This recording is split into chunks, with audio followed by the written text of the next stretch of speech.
Disclaimer, ये story केवल मनोरंजन के उद्देश्य से बनाया गया है। इसका उद्देश्य किसी भी जाति, धर्म या किसी व्यक्ति को ठेस पहुंचाना नहीं है।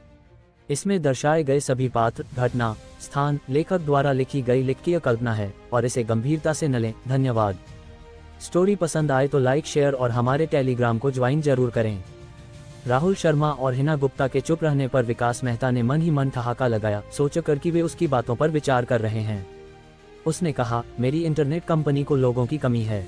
ये तुम्हारे लिए शानदार मौका है, सोचने की जरूरत नहीं। तभी शानल स्कर्ट वाली 80 स्को की महिला ने चिल्लाकर कहा, वाह, तारों का नदी, कार्टियर का तारों का नदी है ना, मैगजीन में देखा था। इतनी जल्दी असली देखूंगी सोचा ना था। बहुत खूबसूरत। उसने पूछा, बताएं कहाँ से खरीदा। हिना ने जवाब दिया, जिंगलोंग मॉल के कार्टियर फ्लैगशिप स्टोर से, पर उनके पास सिर्फ यही सेट। महिला निराश, सिर्फ एक। फिर बोली, मुझे तारों का नदी बहुत पसंद। बेचेंगी? 50 लाख। वह कीमत जानती थी, 48,88,888। 50 लाख में 1,10,000 का मुनाफा। आम लोग मान लेते, पर हिना ने सिर हिलाया, क्षमा, मुझे भी बहुत पसंद। बेचूंगी नहीं, कभी नहीं। विकास को कार्टियर का नाम सुन कुछ गलत लगा। 50 लाख सुनकर दिल धक। ये कांच के आभूषण, 50 लाख क्यों? वह कुछ पूछना चाहता था। टक टक, पीछे से परिचित आवाज, राहुल जी, क्षमा, देर कर दी। विकास मुड़ा, आंखें बाहर। सूरज टेक्नोलॉजीज के बड़े लोग, जिन्होंने पैलेस होटल में उसकी कंपनी जांची, और चेयरमैन अजय महिंद्रा। आवाज अजय की। वह राहुल का हाथ थामे। क्या बात? अजय जैसे दिग्गज का राहुल से हाथ मिलाना। वह राहुल को लेने आए। असंभव, भ्रम, पर राहुल ने साफ किया। अभी पहुंचा। उसने हिना की ओर इशारा किया, मेरी गर्लफ्रेंड हिना गुप्ता। भाभी, खूबसूरत। राहुल जी की नजर। अजय ने हिना से हाथ मिलाया। हिना को पता था आज दूसरों के साथ खाना है, पर अजय, प्रबंधन और व्यवसाय में अजय देवता। वह सामने, हाथ मिला रहे। हिना स्तब्ध, फिर हाथ मिलाया। राहुल और अजय ने गेट पर बात की। राहुल बोला, वैसे अजय जी, विकास मेहता की कोई इंटरनेट कंपनी है, सूरज उसमें निवेश करेगी। उसने कहा, उसकी कंपनी खोल है, सब आउटसोर्स। क्या? अजय ने कहा, और वह हिना को वाइस प्रेसिडेंट बनाना चाहता। राहुल हंसा। अजय की भौहें तनी, चेहरा कठोर। वह समझ गया, विकास की खोल कंपनी में निवेश, और राहुल की गर्लफ्रेंड पर गलत नियत। ना समझ। अजय जयपुर राहुल से रिश्ता बनाने आए थे। विकास ने मूड खराब किया तो गलत। असिस्टेंट को चिल्लाया, विकास मेहता के साथ सारा सहयोग, निवेश रद्द। समूह के अंदर बाहर नोटिस, विकास का चरित्र खराब। अब उसके साथ व्यापार करने वालों से सूरज सहयोग नहीं करेगी। विकास के साथ निवेश रद्द। कितना खर्च किया था? अब सूरज ने ब्लॉक कर दिया। विकास की आंखें अंधियारी। धप, वह घुटनों पर गिरा। अजय जी, कृपया ब्लॉक न करें। अजय ने अनसुना किया। विकास ने राहुल को देखा, सिर पटक कर रोया, राहुल जी, क्षमा, मैंने बकवास की। हिना और मैं सहपाठी, कृपया माफ करें। राहुल ने हल्के कहा, किसके लिए क्षमा? हिना का हाथ थाम, अजय जी, खाना नहीं खिलाएंगे? भूखा हूँ। हाँ, खाना। राहुल जी, हिना जी, अंदर। अजय ने वेटर सा हाथ बढ़ाया। ये दृश्य देख सबके दिल धक। राहुल कौन? अजय कई बार देश का सबसे अमीर। सूरज के बड़े लोग राहुल की ओर झुके, पीछे चले। सब चले गए। विकास जमीन पर गिरा। वह कौन? कौन? पैलेस होटल की 66वीं मंजिल, VIP 6 हॉल में विशाल मेज पर व्यंजन। अजय के कहने पर राहुल मुख्य सीट पर, हिना बाएं, अजय दाएं। बाकी बड़े लोग आसपास। राहुल जी, हिना जी के साथ खाना, खुशी की बात। पहले आप दोनों के लिए। अजय ने जाम उठाया। राहुल और हिना ने कहा, अजय जी विनम्र। सब मिलकर। खट। शराब के बाद माहौल जीवंत। लोग सोचते, अजय जैसा अमीर दुर्जन्य, पर वह राहुल से हंस बोल रहा था, साधारण सा। कई जाम बाद अजय ने असली मकसद बताया, राहुल जी, सूरज पर भरोसे के लिए शुक्रिया। आपने 5% शेयर लिए। अब आप सूरज के भारत में सबसे बड़े शेयर होल्डर। कोई निर्देश? हॉल शांत। बड़े लोग समझे, अजय क्यों विनम्र? 5% शेयर, भारत में सबसे बड़ा। सूरज का बाजार मूल्य, यह ऊर्जा। राहुल भयावह। हिना चौंकी। राहुल अमीर, पर इतना? राहुल हंसा, सूरज को मानता हूँ, पर मैं परेशानी से बचता। पहले जैसा लाभांश लूंगा, प्रबंधन नहीं। अजय जी, आप सूरज को बेहतर बनाएंगे। अजय हंसा। मकसद पूरा। माहौल और गर्म। खाना 3 बजे तक चला। अजय और बड़े लोग शराब के आदी, पर सब नशे में। राहुल का शराब सज्जन कौशल, 1000 जाम में नशा नहीं। हिना ने उसे कार तक पहुंचाया। घर खाली। उबाओ। राहुल का चेहरा देख हिना शर्माई। वह करीब आए। O एप्सिलॉन तारांकन 3 एप्सिलॉन तारांकन। वसंत की हवा, नाशपाती के फूल खिले। दोपहर से इमारत हिलने लगी। सुबह तक नाश्ते के बाद राहुल ने मर्सिडीज बेंज जी क्लास से जयपुर विश्वविद्यालय ले गया। प्रवेश पर बैनर, राहुल शर्मा को हाल कॉन्जेक्चर हल करने की बधाई। राहुल का पेपर गणित की वार्षिक पत्रिका में। राहुल ठिठका, याद आया पिछले हफ्ते हल किया, प्रिया गुप्ता से पेपर छपवाया। प्रिया ने उसके नाम से छपवाया। परवाह न कर क्लास गया। क्लास में चर्चा, देखा राहुल का पेपर पत्रिका में। मुख्य बात हाल कॉन्जेक्चर, राहुल ने विश्व समस्या हल की। राहुल का दिमाग कैसे, राहुल के प्रवेश पर शांति। सबने देखा। राहुल रुका, गलत क्लास। नंबर देखा, सही। अमित यादव ने पुकारा, राहुल भाई इधर। राहुल गया। अमित ने पूछा, हाल कॉन्जेक्चर हल किया? हाँ, राहुल ने लापरवाही से कहा। क्लास गूंजी, सचमुच राहुल भाई, कमाल। राहुल येड्स, बैनर का, राहुल उनकी क्लास का। अब पक्का, उत्साह, राहुल वही, कोई बदलाव नहीं। हंसी आई। मोहन गुप्ता ने पूछा, राहुल भाई हाल कॉन्जेक्चर कब शुरू किया? पिछले हफ्ते, राहुल बोला। मोहन स्तब्ध, विश्व समस्या हफ्ते में? राहुल ने उसी दिन हल किया था। जिंगल बेल, सफेद बालों वाला प्रोफेसर आया। राहुल पर नजर रुकी, फिर कोर्स शुरू। राहुल नींद में, प्रोफेसर की लोरी सी बातें। पलकें बंद, टेबल पर सोया। प्रोफेसर ने देखा, गुस्सा नहीं, प्रशंसा। हाल कॉन्जेक्चर हल कर रात भर पढ़ा होगा। हवा चली, किताबें हिली। प्रोफेसर ने कोट राहुल पर डाला। रात भर पढ़ने वाला छात्र बीमार न पड़े। राहुल सोया। गणित जगत में भूकंप। अंतर्राष्ट्रीय गणित मंच, हेंगहोंग। सुबह उठा, सुना हाल कॉन्जेक्चर हल। सपना या दशकों सोया। जियांग, 2050 में स्वागत।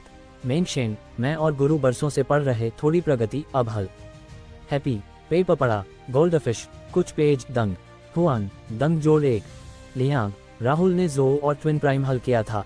5x, God of learning. बो, फील्ड्स पुरस्कार नजदीक। राहुल जीतेगा, कमगो, संभव। प्रेस्टन विश्वविद्यालय, अमेरिका। राकेश शर्मा दूसरा, पत्रिका में डूबा। राकेश शर्मा पहला, हंसा आराम से। राकेश दूसरा, बुदबुदाया, ऐसे गणना। राकेश पहला की मुस्कान बढ़ी। राकेश दूसरा बोला, ये भारतीय गणितज्ञ कमाल। राहुल शर्मा, इतनी बड़ी समस्या, कब रिपोर्ट मीटिंग? राकेश पहला, विश्व गणित संगठन तय करेगा। राहुल भारत में करेगा। विश्व गणित संगठन ने जयपुर विश्वविद्यालय को मेल भेजा। राहुल को यूरोप में 60 मिनट की रिपोर्ट के लिए बुलाया। राहुल टेबल पर सो रहा था। जिंगल बेल, घंटी बजी, राहुल जागा। क्लास से निकला। काउंसलर सुनील यादव, गणित संकाय डीन हरेंद्र सिंह दरवाजे पर। हरेंद्र ने हंसकर कहा, राहुल हाल कॉन्जेक्चर की बधाई। राहुल नींद में, बस एक सवाल, जैसे 1 + 1 = 2। वह बाहर जाने लगा। हरेंद्र ने जल्दी कहा, विश्व गणित संगठन ने मेल भेजा, यूरोप में 60 मिनट की रिपोर्ट के लिए बुलाया। राहुल ने होंठ बिचकाए, फिर रिपोर्ट। कहो, सुनना हो तो जयपुर आएं। वह चला गया। जयपुर विश्वविद्यालय, गणित जगत में राहुल की चर्चा। पर वह खाता, सोता, सामान्य। दोपहर बाद मर्सिडीज बेंज जी क्लास से पनवेल विला गया। वूम, दूर से इंजन की गर्जना। 2 गाड़ियां सड़क पर तेज। आगे लैंड रोवर भागता, पीछे फोक्सवैगन पीछा। फोक्सवैगन के सामने बच्चा आया। टकराव से बचने उसने स्टीयरिंग मोड़ा, ब्रेक दबाया। गति तेज, गाड़ी हरी पट्टी से टकराई, पलट गई। लोग दूर से देखने लगे। राहुल ने गति बढ़ाई। उत्सुकता नहीं, वह फोक्सवैगन की मालकिन को जानता था, न्यायप्रिया Sanvi Chaudhary. Drop cab mission में चाकू की डकैती में सानवी ने बचाया। राहुल का हिंसक सौंदर्य कौशल डाकू को नाकाम करता, पर सानवी से अच्छा प्रभाव पड़ा। उसकी गाड़ी पलटी। राहुल देखने गया। क्या वह चोर पकड़ रही थी? खट, पलटी फोक्सवैगन का दरवाजा खुला। सानवी मुश्किल से बाहर। ठीक हो? राहुल ने पूछा। सानवी चौंकी। राहुल यहाँ। मर्सिडीज बेंज जी क्लास देख। उसने पहचान पत्र निकाला। जांच केस, गाड़ी उधार। वह जी क्लास पर चढ़ने लगी, पर पलटने से पैर चोटिल, लंगड़ाए। राहुल ने सिर हिलाया, मैं चलाता हूँ। ड्राइवर सीट पर बैठा। सानवी सह चालक सीट पर। जितना तेज उतना अच्छा। सामने देख। फोन निकाला। दक्षिण पूर्व सड़क पर मेरी गाड़ी का हादसा, संभालो। फिर दूसरा कॉल। वह 107 राष्ट्रीय राजमार्ग की ओर। आगे रोकने को कहो। वूम, राहुल ने गाड़ी शुरू की, एक्सीलरेटर दबाया। गाड़ी शेर सी दहाड़ी, गति बढ़ी। 100, 120, 150 यार्ड। सानवी के माथे पर पसीना। राहुल जी, सावधानी, उसने कहा। शहरी सड़क पर ऐसी गति, जाम या हादसा, पलटना नहीं, मृत्यु सामान्य। ठीक, राहुल बोला। एक्सीलरेटर और दबा। 160, 170 यार्ड। सानवी की भौहें सिकुड़ी। सावधानी कैसे? गति न घटी, बढ़ी। बाहर गाड़ियां, पेड़ नदी से पीछे। सानवी बोली, राहुल जी, धीमा। राहुल ने अजीब नजर से देखा, तेज नहीं कहा था। अपराधी का पीछा। सानवी समझी, सुरक्षा पहले। मेरे सहयोगी, राहुल ने कहा, पकड़ लिया। लैंड रोवर तेज भाग रही थी। ड्राइवर ने मर्सिडीज बेंज जी क्लास को देखा, एक्सीलरेटर दबाया, पर गति बढ़ाने पर भी जी क्लास करीब 130 यार्ड देख उसने चिल्लाया, पागल ड्राइवर। दूरी न बढ़ी, करीब पकड़े जाने से पहले सनकरी गली मिली। उसने स्टीयरिंग मोड़ा, पलटने के जोखिम पर गली में घुसा। तेज हो, अब पकड़। उसने हंसा। सानवी ने भी सोचा, खत्म, पकड़ न सकेंगे। राहुल शांत, मजबूती से बैठो। सानवी कुछ समझी, घबराई, कुछ कहने को थी। देर। राहुल ने स्टीयरिंग मोड़ा, ब्रेक दबाया। हिस। जी क्लास के टायर जमीन से रगड़े, धुआं, कर्कश आवाज। सानवी को जड़ता ने खींचा, सीट बेल्ट और आर्मरेस्ट ने बचाया। जी क्लास के 2 टायर हवा में, बाकी 2 पर 450 डिग्री घुमा। धम। गाड़ी जमीन पर शेर सी दहाड़ लैंड रोवर की ओर दौड़ी। लैंड रोवर का ड्राइवर रियरव्यू मिरर में दंग, वाह। जी क्लास ड्रिफ्ट। स्तब्धता में पेड़ से टकराया, एयरबैग खुला, काला धुआं। वह बाहर निकला, जी क्लास रुकी। राहुल और कांपती सानवी उतरे। ड्राइवर ने चाकू निकाला, पास मत आ। राहुल अनसुना, करीब गया। 1 मीटर पर ड्राइवर चिल्लाया, चाकू मारा। राहुल हल्के हटा, चाकू पकड़, कलाई मोड़ी। 2 लातें, खट खट खट, कलाई, बाएं दाएं पैर टूटे। ड्राइवर चिल्लाया, प्रतिरोध खोया। सानवी का पीला चेहरा आश्चर्यचकित, तुम इतने मजबूत, फिर डकैती में क्यों? राहुल ने कंधे उचकाए, मैं लड़ने वाला था, तुम आ गई। सानवी कुछ कहने लगी। हु जांच वाहनों की सीटी। राहुल बोला, तुम्हारे सहयोगी आए, मैं चलता। सानवी को मदद की, अब परेशानी सुलझी। जांच में मदद को परेशानी। वह जी क्लास में लौटा, तेज चला। सानवी ने दूर जाती जी क्लास को देखा, आंखों में अलग भाव। जांच वाहन रुके। एक जांचकर्ता चिल्लाया, वांग जी, आपने जी क्लास चलाई? सड़क पर ड्रिफ्ट। वांग जी, चोट? दूसरा पूछा। 30 वर्षीय जांचकर्ता ने चाकू। ड्राइवर देखा, वांग जी पर हमला। मूर्ख। सानवी ने सिर हिलाया, मैंने न पकड़ा, न काबू। कौन? युवा जांचकर्ता पूछा। सानवी ने जी क्लास की दिशा देखी, चुप। पनवेल विला पहुंच। राहुल के दिमाग में आवाज, डिंग। छिपा मिशन पूरा, नायकीय हस्तक्षेप, 5 सिल्वर लिफाफे। राहुल ने नाक छुई, नेकी का फल।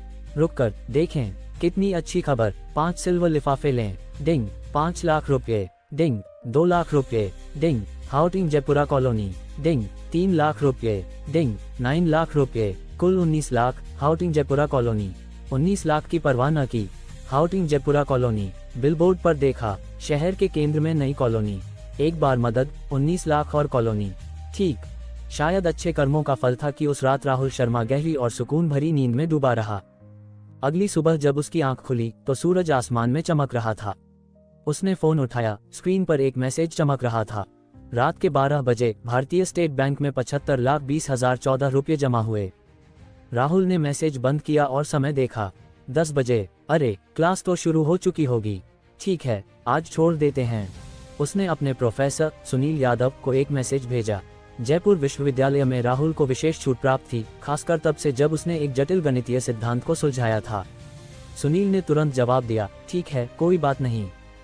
राहुल ने जल्दी से नहाया, कुछ क्रैब ब्रेड के टुकड़े खाए और अपनी चमचमाती मर्सिडीज GLC में सवार होकर बाहर निकल गया। एक चौराहे पर रुकते ही उसकी नज़र फुटपाथ पर चल रही हिना गुप्ता पर पड़ी। हिना, राहुल ने खिड़की से आवाज दी। हिना ने पलटकर देखा और खुशी से चहक उठी। राहुल। राहुल ने मुस्कुराते हुए पूछा, कहाँ जा रही हो? और कृति, वो तुम्हारे साथ नहीं है? राहुल को याद था कि हिना और कृति यादव हमेशा साथ रहती थीं। हिना ने जवाब दिया, कृति के घर में कुछ काम है, वो अपने गांव गई है। मैं अपनी स्कूल की सहेलियों से मिलने जा रही हूँ, वे जयपुर आई हैं। School reunion? राहुल ने पूछा। हाँ, हिना ने सिर हिलाया। मैं भी चलूं? राहुल ने पूछा। हिना की आंखें चमक उठीं। सच में, तुम आओगे? राहुल ने हंसकर कहा, बताओ, कहाँ मिलना है? आगे फैंगलाई होटल में, हिना ने उत्साह से कहा। योजक चिन्ह, योजक चिन्ह, योजक चिन्ह। फैंगलाई होटल के एक निजी कमरे में 3 युवतियां बैठी हल्की फुल्की बातें कर रही थीं। हंसी मजाक से माहौल जीवंत था। तभी दरवाजे पर हल्की दस्तक हुई। हिना और राहुल ने दरवाजा खोला और अंदर कदम रखा। तुम? हिना, एक ऑफ वाइट कोट पहने युवती ने हिचकिचाते हुए पूछा। हिना ने सिर हिलाया और जवाब दिया, अनन्या शर्मा। अरे, हिना, तीनों सहेलियां खुशी से चीख पड़ीं। कमरे में उत्साह की लहर दौड़ गई। राहुल ने चुपके से तीनों को देखा। सभी खूबसूरत कपड़ों में थीं और आकर्षक लग रही थीं। उसने सोचा, लगता है खूबसूरत लोगों की सहेलियां भी खूबसूरत होती हैं। लेकिन तीनों युवतियां भी राहुल को गौर से देख रही थीं। उसका लंबा कद, सौम्य चेहरा और आत्मविश्वास भरा अंदाज उन्हें प्रभावित कर रहा था। आखिरकार अनन्या ने पूछ ही लिया, हिना, ये हैंडसम शख्स कौन है? परिचय नहीं करवाएगी? राहुल ने खुद आगे बढ़कर कहा, मैं हिना का बॉयफ्रेंड राहुल शर्मा। तीनों सहेलियां हंसते हुए बोली, अरे हमारी क्लास की सबसे खूबसूरत लड़की को किसी ने छीन लिया। हिना की पसंद तो कमाल की है, हैंडसम लड़का और खूबसूरत लड़की, बिल्कुल परफेक्ट। हिना के गाल शर्म से लाल हो गए और उसकी आंखों में खुशी की चमक थी। तभी दरवाजा फिर से खुला। एक भारी मेकअप वाली महिला जिसने बालेंसियागा का ड्रेस पहना था और कमर पर तनिष्क का बैग लटकाया था, एक मोटे आदमी के साथ अंदर आए। सबकी नजरें दरवाजे की ओर गईं, लेकिन कोई भी उन्हें पहचान नहीं पाया। अनन्या ने पूछा, आप लोग? महिला ने गर्व भरे अंदाज में कहा, मैं प्रिया मेहता। प्रिया मेहता? अनन्या ने हैरानी से पूछा। कमरे में मौजूद बाकी लोग भी चौंक गए। प्रिया, तू इतनी बदल गई, बिल्कुल पहचान में नहीं आई। प्रिया ने गर्व से सिर उठाया। लगता है हर महीने लाखों रुपए के कॉस्मेटिक्स का असर तो हुआ। उसके लिए सबके हैरान होने का मतलब था कि वह और खूबसूरत हो गई थी। उसने जानबूझकर जोड़ा, मैं हर महीने ढेर सारे महंगे कॉस्मेटिक्स इस्तेमाल करती हूँ। फिर उसकी नज़र हिना पर पड़ी और उसके चेहरे पर एक कड़वाहट भरी नज़र उभरी। स्कूल के दिनों में हिना क्लास की सबसे खूबसूरत लड़की थी और उसकी पढ़ाई भी शानदार थी। शिक्षक और सहपाठी, खासकर लड़के, उसका बहुत ध्यान रखते थे। प्रिया को उससे जलन थी। उसे लगता था कि अगर हिना न होती तो वह सबका केंद्र होती। तभी उसकी नज़र राहुल पर पड़ी। उसका चेहरा एक पल के लिए चमका और उसने पूछा, ये कौन है? अनन्या ने मुस्कुराते हुए कहा, ये राहुल शर्मा, हिना का बॉयफ्रेंड। हैंडसम है ना? हिना का बॉयफ्रेंड। प्रिया की आंखों में जलन और नाराजगी साफ झलक रही थी। उसके बगल वाली सहेली ने तारीफ की, सिर्फ हैंडसम ही नहीं, जवान भी दिखता है, स्टूडेंट लगता है। राहुल ने हल्की मुस्कान के साथ कहा, हाँ, मैं जयपुर विश्वविद्यालय में पढ़ता हूँ। इस बात ने कमरे में और हलचल मचा दी। अरे सच में स्टूडेंट है? प्रिया ने हल्का तंज कसते हुए कहा, ओह स्टूडेंट, जयपुर विश्वविद्यालय तो ठीक ठाक है। हिना, अगर ये ग्रेजुएट होने के बाद नौकरी ढूंढे तो मेरे पति की कंपनी में आ सकता है। उसने रुककर जोड़ा, चूंकि हम क्लासमेट हैं तो 8-10 हज़ार की नौकरी तो आसानी से मिल जाएगी। फिर उसने बाकियों की ओर देखकर कहा, तुम लोग भी, अगर कोई रिश्तेदार या दोस्त नौकरी ढूंढ रहा हो तो मेरे पति की कंपनी में भेजो। अनन्या और बाकी सहेलियां उत्साहित होकर बोली, सच में, ये तो कमाल है। प्रिया के पति विक्रम सेठी जब कमरे में आए तो उनकी नज़र हिना की खूबसूरती पर ठहर गई। बातचीत सुनकर उन्होंने हल्का मुस्कुराते हुए कहा, बिल्कुल सच, मेरी कंपनी कंस्ट्रक्शन की है, लेकिन हमें हर तरह के लोग चाहिए, HR, accounting, management, security, drivers, graphics, new media. तुम सब प्रिया की क्लासमेट हो तो अच्छा ट्रीटमेंट मिलेगा। उसने जोड़ा, वैसे क्या किसी को सेकंड प्राइमरी स्कूल के स्कूल डिस्ट्रिक्ट में फ्लैट चाहिए? ये सुनकर अनन्या और बाकी लोग उत्साहित हो गए। कमाल है, भारत में लोग स्कूल डिस्ट्रिक्ट हाउसिंग और नौकरी को बहुत महत्व देते हैं। विक्रम का ये प्रस्ताव सबको रोमांचित कर गया। विक्रम का असली मकसद था अपनी कंपनी की ताकत दिखाना और हिना को प्रभावित करना। वह पहले भी ऐसा कर चुके थे और इसमें माहिर थे। प्रिया ने गर्व से सिर उठाकर कहा, सेकंड प्राइमरी स्कूल के बगल वाली हाउटिंग जयपुरा कॉलोनी सुनी होगी। उसका पूरा इंटीरियर मेरे पति की कंपनी ने किया है। मेरे पति उस डेवलपर के मालिक के करीबी दोस्त हैं। अगर तुम्हें फ्लैट चाहिए तो वो सबसे कम रेट दिलवा देंगे। कमरे में और हलचल मच गई। मैं तो फ्लैट लेने की सोच रही थी, प्रिया तुम्हारी मदद चाहिए। हाउटिंग जयपुरा में हजारों फ्लैट्स हैं, सारी डेकोरेशन, ये तो करोड़ों का प्रोजेक्ट है। प्रिया, तेरा पति तो गजब है। प्रिया ने सबके तारीफ भरे चेहरों को देखा और खुशी से फूलकर कुप्पा हो गई। उसने कहा, ये क्या है? हाउटिंग बिल्डिंग सुनी है? अनन्या ने तुरंत कहा, हाँ, वो नदी किनारे की ऊंची इमारत। सुना है उसे बनाने में अरबों रुपए लगे। किसी ने जोड़ा। प्रिया ने सिर हिलाया, हाँ, उस इमारत का पूरा इंटीरियर भी मेरे पति की कंपनी ने किया। सब फिर चिल्लाए, ऐसी बड़ी इमारत, ये तो और करोड़ों का प्रोजेक्ट है। प्रिया, तेरा पति तो कमाल है। प्रिया ने फिर कहा, और हैप्पी वर्ल्ड अम्यूजमेंट पार्क, वो नॉर्थ डिस्ट्रिक्ट वाला? हाँ, वो तो मध्य भारत का सबसे बड़ा अम्यूजमेंट पार्क है, अरबों में बना है। प्रिया ने गर्व से कहा, उसका पूरा ढांचा मेरे पति की कंपनी ने बनाया। कमरे में जैसे तूफान आ गया। हे भगवान, तेरा पति तो अविश्वसनीय है। हाउटिंग जयपुरा, हाउटिंग बिल्डिंग और अब हैप्पी वर्ल्ड अम्यूजमेंट पार्क। सबके चेहरों पर ईर्ष्या और प्रशंसा थी, लेकिन राहुल, जो चुपचाप खड़ा था, के चेहरे पर एक अजीब सा भाव था। हाउटिंग जयपुरा, हाउटिंग बिल्डिंग, हैप्पी वर्ल्ड, ये तो सब उसके अपने प्रोजेक्ट्स थे। विक्रम को नहीं पता था कि प्रिया इतना बड़ा चढ़ाकर बोल देगी। उनकी कंपनी ने हाउटिंग जयपुरा में सिर्फ एक छोटी इमारत का इंटीरियर किया था। हाउटिंग बिल्डिंग में कुछ फ्लोर्स और हैप्पी वर्ल्ड में बस कुछ वॉशरूम बनाए थे। कुल मिलाकर ये प्रोजेक्ट्स कुछ करोड़ों के थे, अरबों के नहीं। विक्रम ने चुपके से हिना को देखा और सोचा, कमाल की मदद प्रिया। उसने लापरवाही से कहा, असल में मुझे इन प्रोजेक्ट्स की इतनी परवाह नहीं। पैसा तो बहुत कमा लिया, अगर हो सके तो मैं कम प्रोजेक्ट्स लूँ और थोड़ा मज़ा करूँ। लेकिन इन प्रोजेक्ट्स के इंचार्ज मेरे दोस्त हैं, वो जिद करते हैं कि मैं ही करूँ। उसने फिर हिना की ओर देखा, जैसे कह रहा हो, मेरे साथ आओ, मैं बहुत अमीर हूँ। विक्रम की चालाकी और प्रिया की हिना के प्रति जलन राहुल की नज़रों से नहीं बची। उसने पूछा, आपका नाम क्या है? विक्रम सेठी। विक्रम ने हिना की ओर देखते हुए जवाब दिया। राहुल ने हल्के से कहा, विक्रम सेठी, ठीक है, अगर आप इन प्रोजेक्ट्स को नहीं करना चाहते तो मैं आपकी मदद करता हूँ। ये कहकर उसने फ़ोन निकाला और हाउटिंग जयपुरा के जनरल मैनेजर सूरज चौधरी को कॉल किया। जब राहुल ने हाउटिंग जयपुरा खरीदा था, सूरज ने उसे काम की जानकारी देने के लिए कॉल किया था। राहुल ने तब ज़्यादा ध्यान नहीं दिया था, लेकिन नंबर सेव था। Hello Rahul sir. Phone connect होते ही सूरज की सम्मान भरी आवाज़ आई। राहुल ने कहा, क्या तुमने सारी डेकोरेशन विक्रम सेठी को दी थी? सूरज ने जवाब दिया, नहीं सर, हमने कई कंपनियों को दी है। विक्रम की कंपनी ने सिर्फ एक 9 मंजिला इमारत ली थी। राहुल ने उसे पूरा बोलने नहीं दिया और कहा, उसके साथ कॉन्ट्रैक्ट खत्म करो। सूरज ने बिना हिचक कहा, जी सर, अभी करता हूँ। फ़ोन रखते ही प्रिया ने तंज कसते हुए कहा, हिना, तेरा बॉयफ्रेंड किसे कॉल कर रहा था? राहुल ने कहा, हाउटिंग जयपुरा के जनरल मैनेजर को। तुम्हारे पति ने कहा ना कि वो इतने प्रोजेक्ट्स नहीं चाहते, मैं उनकी मदद कर रहा हूँ। प्रिया ने हंसते हुए कहा, अच्छा, तुमने हाउटिंग जयपुरा के जनरल मैनेजर को कॉल किया? अब कहोगे कि तुम उनके मालिक के बेटे हो? राहुल ने सिर हिलाया, नहीं, मैं हाउटिंग जयपुरा का मालिक हूँ। प्रिया जोर से हंस पड़ी।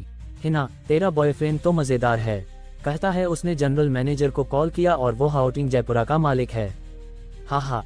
राहुल ने उसकी बात अनसुनी की और हाउटिंग बिल्डिंग के जनरल मैनेजर को कॉल किया। हेलो राहुल सर, मैनेजर ने सम्मान से कहा। राहुल ने कहा, विक्रम सेठी के साथ सारे कॉन्ट्रैक्ट्स तुरंत रद्द करो। मैनेजर ने बिना सवाल किए कहा, जी सर। फ़ोन रखने के बाद प्रिया ने फिर पूछा, अब किसे कॉल किया? हाउटिंग बिल्डिंग के जनरल मैनेजर को, राहुल ने जवाब दिया। प्रिया ने हंसते हुए कहा, अच्छा, अब तुम हाउटिंग बिल्डिंग के भी मालिक हो? राहुल ने सिर हिलाया। हाँ। प्रिया हंसते हंसते लोटपोट हो गई। विक्रम ने हल्का सा सिर हिलाया और बोला, मुझे याद दिलाना पड़ रहा है कि हाउटिंग जयपुरा और हाउटिंग बिल्डिंग अलग अलग कंपनियों ने बनाए हैं, उनके मालिक अलग हैं। प्रिया ने मजाक उड़ाते हुए कहा, शायद हिना के बॉयफ्रेंड ने दोनों कंपनियां खरीद ली। हाँ हाँ। उसने देखा कि राहुल फिर फ़ोन उठा रहा है। उसने कहा, अब क्या तुम हैप्पी वर्ल्ड एम्यूजमेंट पार्क के भी मालिक हो? राहुल ने शांति से कहा, हाँ, मैं वो भी हूँ। प्रिया की हंसी रुकने का नाम नहीं ले रही थी। उसका मेकअप खराब होने लगा और पाउडर उसके कपड़ों पर गिरने लगा। सच में? तो कॉल करो ना, हैप्पी वर्ल्ड को भी कह दो कि मेरे पति के साथ कॉन्ट्रैक्ट तोड़ दे, इससे वो आराम कर लेंगे। हाँ हाँ। राहुल ने कहा, जैसी तुम्हारी मर्जी। उसने हैप्पी वर्ल्ड के जनरल मैनेजर को कॉल किया। Hello Rahul sir. फ़ोन पर चापलूसी भरी आवाज़ आई। राहुल ने कहा, विक्रम सेठी के साथ कॉन्ट्रैक्ट रद्द करो। ठीक है सर, जवाब आया। कॉल खत्म होने पर प्रिया हंसते हंसते रोने लगी। हिना, अब समझ आया तूने इसे बॉयफ्रेंड क्यों बनाया। ये हर बार कहता होगा कि वो किसी कंपनी का मालिक है। कितना मज़ेदार है। अनन्या और बाकी सहेलियों को पहले राहुल अच्छा लगा था, लेकिन अब वे सिर हिला रही थीं। उन्हें झूठ बोलने वाले पसंद नहीं थे। अनन्या ने कहा, राहुल, इस तरह के मजाक मत करो। सब ने राहुल की बातों को मजाक समझा, सिवाय हिना के। उसकी आंखों में हैरानी थी। वह जानती थी कि राहुल जो कहता है वो सच होता है। तभी विक्रम का फ़ोन बजा। उसने स्क्रीन देखी, हाउटिंग जयपुरा के निदेशक का कॉल था। उसने खुशी से कहा, क्या संयोग है, हम हाउटिंग जयपुरा की बात कर रहे थे और अब निदेशक का फ़ोन। ज़रा शांत हो जाओ सब। उसने फ़ोन दिखाया, राहुल को तंज भरी नज़र से देखा और फिर हिना की ओर देखा, जैसे कह रहा हो, तुम्हारा बॉयफ्रेंड सिर्फ झूठ बोलता है, मैं असली अमीर हूँ। कमरा शांत हो गया। विक्रम ने स्पीकर ऑन करके कॉल रिसीव किया। विक्रम सेठी, तूने क्या किया? फ़ोन से गुस्से भरी आवाज़ गूंजी। मैंने तुम्हें एक छोटी इमारत दी थी और तूने ऐसा बदला दिया। विक्रम घबरा गया। सर, कोई गलतफहमी है। गलतफहमी? हमारे मालिक ने खुद जनरल मैनेजर को कॉल करके तुझसे कॉन्ट्रैक्ट तोड़ने को कहा। अब क्या गलतफहमी? अगर मुझे सजा मिली तो तुझे भी चैन से नहीं रहने दूंगा। कॉल कट गया। कमरे में सिर्फ बीप की आवाज़ गूंज रही थी। सब स्तब्ध थे। मालिक ने जनरल मैनेजर को कॉल करके कॉन्ट्रैक्ट रद्द करने को कहा। ये शब्द सबको राहुल की बातों की याद दिला रहे थे। विक्रम कुछ कहना चाहता था, तभी उसका फ़ोन फिर बजा। इस बार हाउटिंग बिल्डिंग के निदेशक मेहता का कॉल था। विक्रम ने कांपते हाथों से कॉल रिसीव किया। विक्रम सेठी, तूने हमारे बड़े मालिक को कैसे नाराज़ किया? निदेशक चिल्लाया। विक्रम के माथे पर पसीना आ गया। सर, मैंने कुछ नहीं। मालिक ने खुद जनरल मैनेजर को कॉल किया। तूने मुझे भी फंसा दिया। अगर मालिक खुश नहीं हुए तो तुझे पछताना पड़ेगा। कॉल फिर कट गया। सबकी नजरें धीरे धीरे राहुल पर टिक गईं। तभी विक्रम का फोन फिर बजा। इस बार हैप्पी वर्ल्ड एम्यूजमेंट पार्क के मैनेजर राकेश वर्मा का कॉल था। विक्रम का दिल बैठ गया। उसने कांपते हुए कॉल रिसीव किया। विक्रम सेठी, तूने क्या कर दिया? मैनेजर चिल्लाया। मैंने तो तुझे वॉशरूम बनाने का छोटा सा काम दिया था और तूने ऐसा किया। तूने हमारे बड़े मालिक को नाराज किया और उन्होंने जनरल मैनेजर को कॉल करके तुझसे सारे कॉन्ट्रैक्ट्स रद्द करने को कहा। लगता है ये खत्म हो गया। मैं तुझे नहीं छोड़ूंगा। कॉल कट गया। अब सब समझ गए कि विक्रम ने हाउटिंग जयपुरा, हाउटिंग बिल्डिंग और हैप्पी वर्ल्ड के बड़े प्रोजेक्ट्स नहीं लिए थे। वह सिर्फ छोटे मोटे काम कर रहा था और बड़ा चढ़ाकर बोल रहा था। और राहुल, वह सचमुच इन तीनों का मालिक था। विक्रम के कपड़े पसीने से भीग गए। उसने राहुल की ओर झुककर कहा, माफ करें सर, प्लीज इस बार माफ कर दें। उसकी कंपनी के लिए ये प्रोजेक्ट्स छोटे थे लेकिन फिर भी करोड़ों के थे। उसने इसके लिए ढेर सारे गिफ्ट्स दिए थे, नए कर्मचारी हायर किए थे और मटेरियल खरीदा था। अगर ये कॉन्ट्रैक्ट्स रद्द हुए तो उसका भारी नुकसान हो जाएगा। और इन तीनों कंपनियों के निदेशक अब उससे नाराज थे। ये निदेशक उद्योग में बड़े नाम थे। अगर वे एक साथ उसके खिलाफ हो गए तो विक्रम का करियर खत्म हो सकता था। प्रिया को यकीन नहीं हो रहा था कि राहुल इतना बड़ा आदमी है। वह मन ही मन चिल्लाए, क्यों हिना का बॉयफ्रेंड जवान, हैंडसम और इतना अमीर है। भगवान, तुमने ये क्या किया? उसने कहा, राहुल, हम तो मजाक कर रहे थे। तुमने इसे इतना गंभीरता से क्यों लिया? राहुल ने शांति से कहा, गंभीरता से? मैंने तो बस तुम्हारे और तुम्हारे पति की इच्छा पूरी की। अब वो आराम कर सकते हैं। फिर उसने हिना से कहा, मैंने कभी तुम्हारे साथ अकेले शॉपिंग या डिनर नहीं किया। आज क्यों ना ट्राई करें? हिना की आंखें चमक उठीं। हाँ बिल्कुल। हालांकि उसकी और उसकी स्कूल सहेलियों की यह मुलाकात अभी शुरू भी नहीं हुई थी, लेकिन ऐसी छोटी मोटी मुलाकात राहुल के साथ शॉपिंग और डिनर की तुलना में क्या मायने रखती थी। राहुल ने हिना की कमर पर हल्के से हाथ रखा और बाहर की ओर बढ़ गया।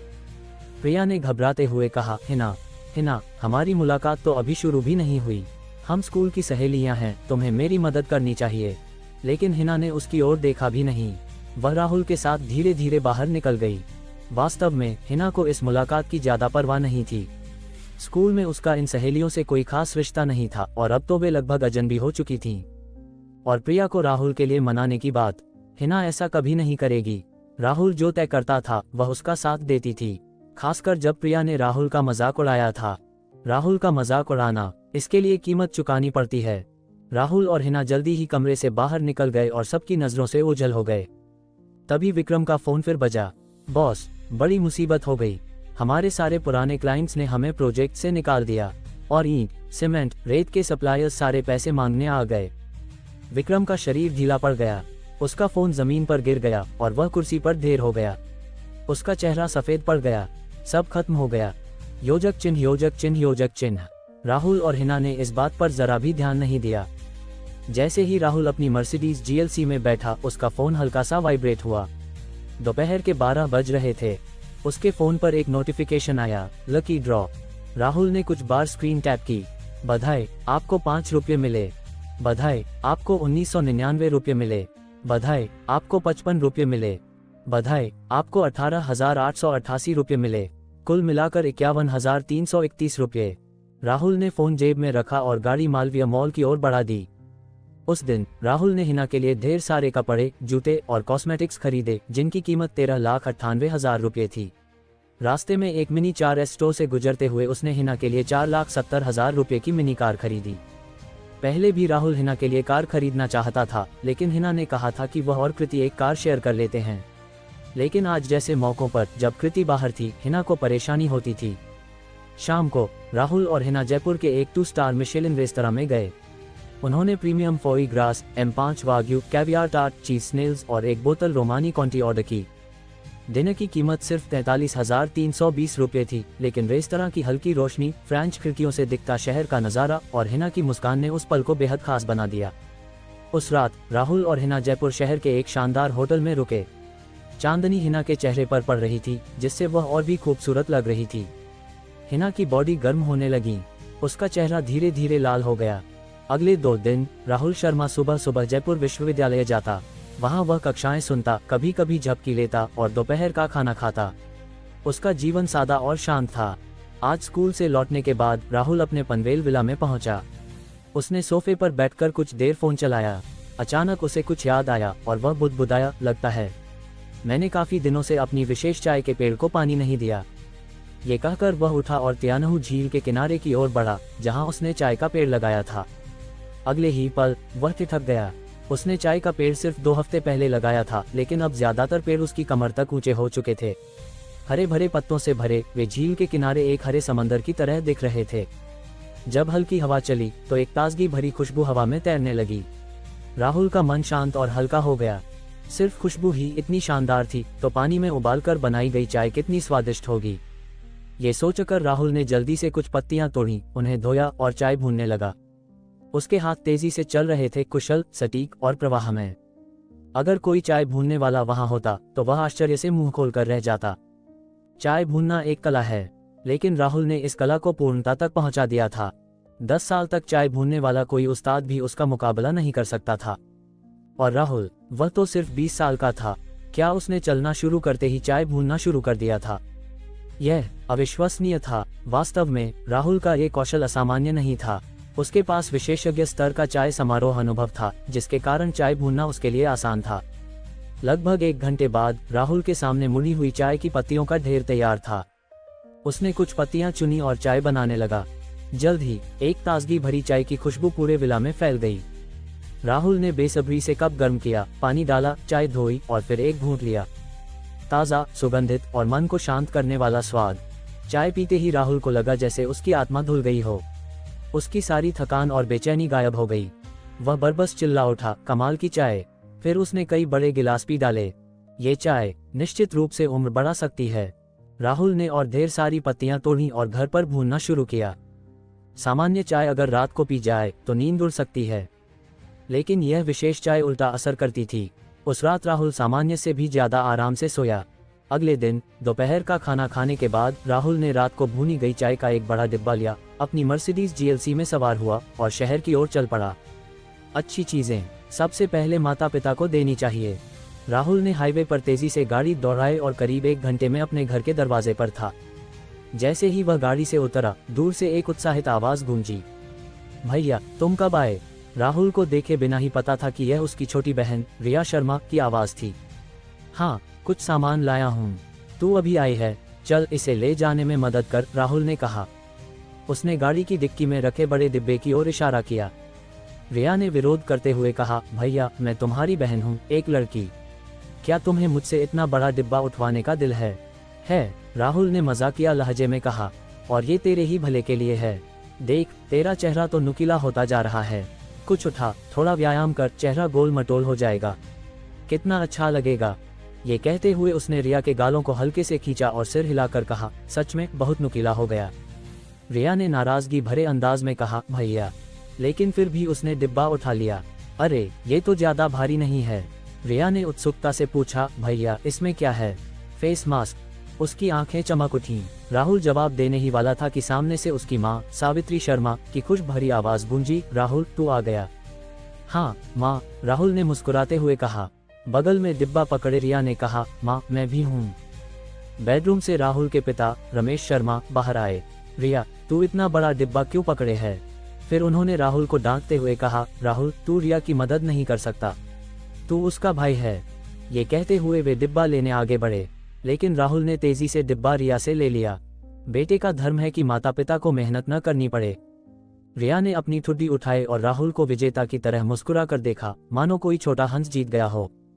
सावित्री ने पूछा, इतने बड़े डिब्बे में क्या है? रिया ने भी उत्सुकता से कान खड़े किए।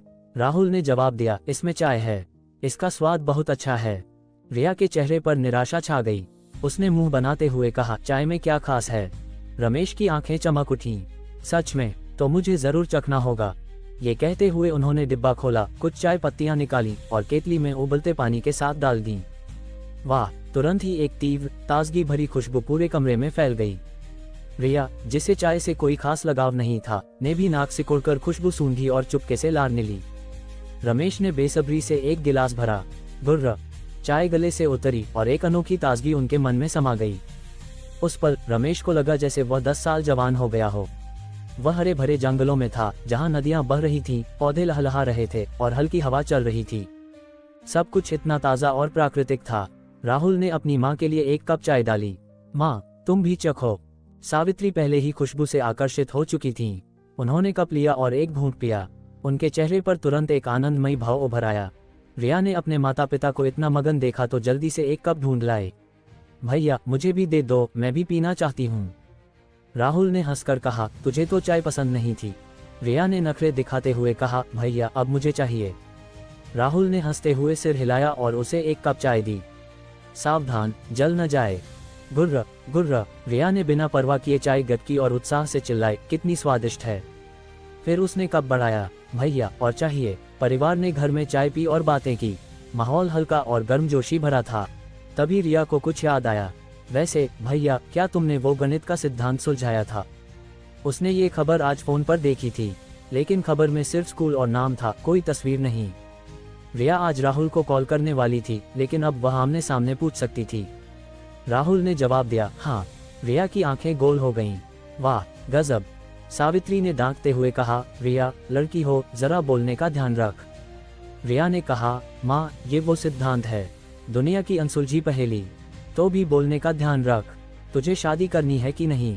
सावित्री ने कहा। रिया ने बेफिक्री से कहा, शादी क्यों करूं? भैया के पास इतना पैसा है, मैं किसके लिए खर्च करूं? घर का समय पानी की तरह बहता गया। पलक झपकते ही अगला दिन आ गया। माता पिता के आग्रह पर राहुल ने दोपहर का खाना खाया और मर्सिडीज GLC में सवार होकर जयपुर की ओर निकल पड़ा। पनवेल विला पहुंचते ही उसका फोन बजा। उसने कॉलर का नाम देखा और चेहरे पर आश्चर्य उभरा। कॉल शंकर प्रसाद की थी। राहुल को इस बुजुर्ग से काफी लगाव था। वे साहसी और दयालु थे और हमेशा एहसान का बदला चुकाते थे। सबसे जरूरी बात, अगर शंकर प्रसाद जैसे लोग उस जमाने में अपनी जान जोखिम में न डालते तो आज का सुखी जीवन संभव न होता। राहुल ने बिना हिचक कॉल रिसीव किया। शंकर जी, नमस्ते। फोन पर शंकर की जोशीली आवाज गूंजी, राहुल, तुम भी नमस्ते। थोड़ा रुककर उन्होंने कहा, मैं अपने एक पुराने दोस्त के साथ जयपुर आया हूँ। उसकी तबीयत ठीक नहीं है। अगर तुम्हारे पास समय हो तो क्या तुम आकर देख सकते हो? उनका स्वभाव ऐसा ही था, सीधा और स्पष्ट। राहुल को यह अंदाज पसंद था। शंकर के दोस्त शायद कोई पुराना योद्धा होंगे। राहुल ने तुरंत कहा, ठीक है, मैं आता हूँ। कॉल खत्म करने के बाद राहुल ने 2 बड़े बैग में चाय पैक की, अपनी मर्सिडीज GLC में सवार हुआ और तेजी से निकल पड़ा। कुछ ही देर में वह उस मनोरम बगीचे में पहुंच गया जहां वह पहले भी आ चुका था। दरवाजे पर संतरी तैनात थी। स्पष्ट रूप से उन्हें पहले ही आदेश मिल चुका था। उन्होंने राहुल की गाड़ी को बिना रोके अंदर जाने दिया। इस समय शंकर प्रसाद, कंधों पर गेहूं की बाली का बैज लगाए यश मेहता और जयपुर क्षेत्र के नेता हरेंद्र सिंह बगीचे में बैठे थे। वे शतरंज खेल रहे थे, चाय पी रहे थे और हल्की फुल्की बातें कर रहे थे। राहुल की गाड़ी की आवाज सुनकर शंकर धीरे से मुड़े और जोशीले स्वर में बोले, राहुल, तुम बिल्कुल सही समय पर आए। हम अभी तुम्हारी ही बात कर रहे थे। तुरंत वहां मौजूद सभी की नजरें राहुल पर टिक गईं। ये लोग ऊंचे ओहदों पर थे और उनकी मौजूदगी में एक गंभीर आभा थी। सामान्य व्यक्ति उनकी एक नजर से ही कांप उठता, पसीना छूटने लगता और आगे बढ़ने की हिम्मत नहीं करता। लेकिन राहुल हमेशा की तरह शांत और सहज था। उसने मुस्कुराते हुए कहा, पता नहीं शंकर जी मेरे बारे में क्या कह रहे थे। ये देखकर सभी ने मन ही मन सराहना की। शंकर ने कहा, मैं कह रहा था कि तुम्हारी शतरंज बहुत अच्छी है, लेकिन ये बुजुर्ग मानने को तैयार नहीं। उन्होंने बगल में व्हीलचेयर पर बैठे बुजुर्ग की ओर इशारा किया। राहुल ने चुपके से उस बुजुर्ग को देखा। हालांकि वह दुबले पतले और झुर्रियों से भरे थे, उनकी धुंधली आंखें 9 आसमानों में उड़ने वाले बाज की तरह थीं, जोशीली और गंभीर, जो बिना कुछ कहे भी सम्मान जगाती थीं। बुजुर्ग ने कहा, मेरा नाम विक्रम सेठी है। राहुल भाई, अभी शंकर कह रहे थे कि तुम बहुत कमाल हो, लेकिन मैं हमेशा मानता हूं कि अपनी आंखों से देखना ही सच है। और शंकर को तो हर जगह ढोल पीटने की आदत है। तो राहुल भाई, क्या तुम इस बूढ़े के साथ 2 गेम खेल सकते हो? शंकर तुरंत भड़क गए। सेठी, मैं कब ढोल पीटता हूँ? विक्रम ने हंसकर कहा, क्यों? इतने लोगों के सामने अपनी पोल खुलने का डर लग रहा है? शर्मिंदगी में गुस्सा आ रहा है? वास्तव में वहां मौजूद कोई भी हंसने की हिम्मत नहीं करता। शंकर ने गुस्से में कहा, ठीक है राहुल, इसे ऐसा हराओ कि एक भी मोहरा न बचे। राहुल ने बगल की शतरंज की मेज देखी। पास में पानी उबल रहा था। उसने कहा, मैं अपने साथ कुछ अच्छी चाय लाया हूँ। पहले सबके लिए चाय बनाता हूँ, फिर हम चाय पीते हुए शतरंज खेलेंगे। विक्रम जी, क्या कहते हैं? विक्रम के पीछे खड़ा मध्यम आयु का व्यक्ति, जिसके कंधे पर गेहूं की बाली का बैच था, कुछ कहने को आगे बढ़ा। शंकर और विक्रम जैसे बुजुर्ग नेता कुछ भी नहीं खा सकते थे, यहाँ तक कि चाय भी नहीं। लेकिन शंकर ने उससे पहले कहा, ठीक है, पहले चाय बनाओ।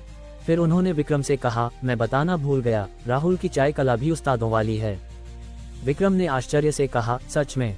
इस समय राहुल 2 बड़े बैग चाय लेकर आ चुका था। उसने चाय सीधे चायदान में डाली, उबलता पानी भरा और फिर कपों में उड़ेल दिया। फिर उसने कहा, शंकर जी, विक्रम जी और सभी, कृपया चाय लीजिए। ये देखकर विक्रम ने शंकर को अजीब नजरों से देखा, जैसे कह रहा हो, यह है तुम्हारी उस्ताद चाय कला। शंकर का चेहरा लाल हो गया। उन्होंने चिल्लाकर कहा, राहुल, तुमने पिछली बार ऐसे चाय नहीं बनाई थी। आखिर उन्होंने अभी अभी राहुल की चाय कला की तारीफ की थी और अब तुरंत थप्पड़ पड़ गया। राहुल ने कहा, पिछली बार ज्यादा बर्बादी हुई थी। शंकर कुछ कहना चाहते थे, लेकिन विक्रम ने हंसकर कहा, हाँ, ऐसे चाय पीना आसान है, बिना बर्बादी के। मुझे तो अच्छा लगता है। ये कहते हुए उन्होंने सबसे पहले कप उठाया और एक घूंट लिया। गुर्र, चाय गले से उतरी और विक्रम जैसे जड़ हो गए। उस पल विक्रम को लगा जैसे वह अपनी जवानी में लौट आया हो। उसे व्हीलचेयर की जरूरत नहीं थी। वह भाला उठा सकता था, तलवार थाम सकता था और जमीन पर दौड़ते हुए एक के बाद एक दुश्मन को हरा सकता था। सब कुछ इतना जोशीला और आसान था। उनके पीछे खड़ा मध्यम आयु का व्यक्ति, जिसके कंधे पर गेहूं की बाली का बैच था, ने देखा कि विक्रम कब पकड़े हुए हिल नहीं रहे। उसका दिल धक से रह गया। उसने घबराते हुए पूछा, नेताजी, आपको क्या हुआ? इस आवाज ने विक्रम को वापस हकीकत में लाया। उन्होंने दिल से चिल्लाकर कहा, कमाल की चाय। इसी समय शंकर ने भी कप उठाया और चाय गटक ली। उनकी आंखें गोल हो गईं और वे चिल्लाए, कमाल की चाय। फिर उन्होंने खुद चायदान उठाया, एक और गिलास भरा और पी गए। विक्रम ने कहा, शंकर, मेरा कप खाली है। शंकर ने उनकी ओर देखा और कहा, तुम्हारे हाथ नहीं हैं। हालांकि उन्होंने फिर भी एक गिलास डाला। फिर बगल में बैठे हरेंद्र सिंह और बाकियों से कहा, बैठे क्यों हो? अपने कप लो और पियो। क्या मुझे तुम्हें परोसना पड़ेगा? सबने जल्दी से कहा, हम खुद ले लेंगे। दरअसल जब शंकर और विक्रम ने चाय की तारीफ की तो सबके मन में उत्सुकता जाग चुकी थी, लेकिन शंकर और विक्रम की हैसियत के कारण कोई हिम्मत नहीं कर रहा था। शंकर की बात सुनकर सबने बिना हिचक कप उठाए और चाय पी। चाय गले से उतरी और एक अनोखी ताजगी उनके मन में समा गई। यह एहसास जैसे उनके शरीर, गले और पेट में जमी सारी गंदगी साफ हो गई हो। यह एक ऐसी पारदर्शिता और सुकून था जो उन्होंने पहले कभी नहीं महसूस किया था। सबके चेहरों पर एक मादक आनंद उभर आया। तभी व्हीलचेयर पर बैठे विक्रम ने कहा, मैंने बहुत चाय पी है, लेकिन मशहूर पेड़ों की चाय भी इसके सामने फीकी है। राहुल भाई, ये कौन सी चाय है? आसपास के सभी लोग कान खड़े करके सुन रहे थे। जाहिर है वे भी इस बारे में जानना चाहते थे। अगर ऐसी चाय रोज पी जाए तो कितना आनंद होगा, और अगर इसे किसी को तोहफे में दिया जाए तो इससे बेहतर क्या हो सकता है? राहुल ने जवाब दिया, ये चाय मैंने एक खास तरीके से उगाई है। इसकी मात्रा बहुत कम है। इसे पीने से मन ताज़ा होता है, शरीर की अशुद्धियां निकलती हैं और उम्र बढ़ती है। ये बहुत जादुई है, कुछ कुछ उपन्यासों की अमृत जैसी है, इसलिए मैं इसे विशेष चाय कहता हूँ। आखिर राहुल ये तो नहीं कह सकता था कि उसने इसे लकी ड्रॉ से पाया, और अगर वह ऐसा कहता तो लोग इसे मजाक समझते। सबने सुना कि यह राहुल की खास विधि से उगाई चाय है और मात्रा कम है। उनके चेहरों पर हल्की निराशा छा गई।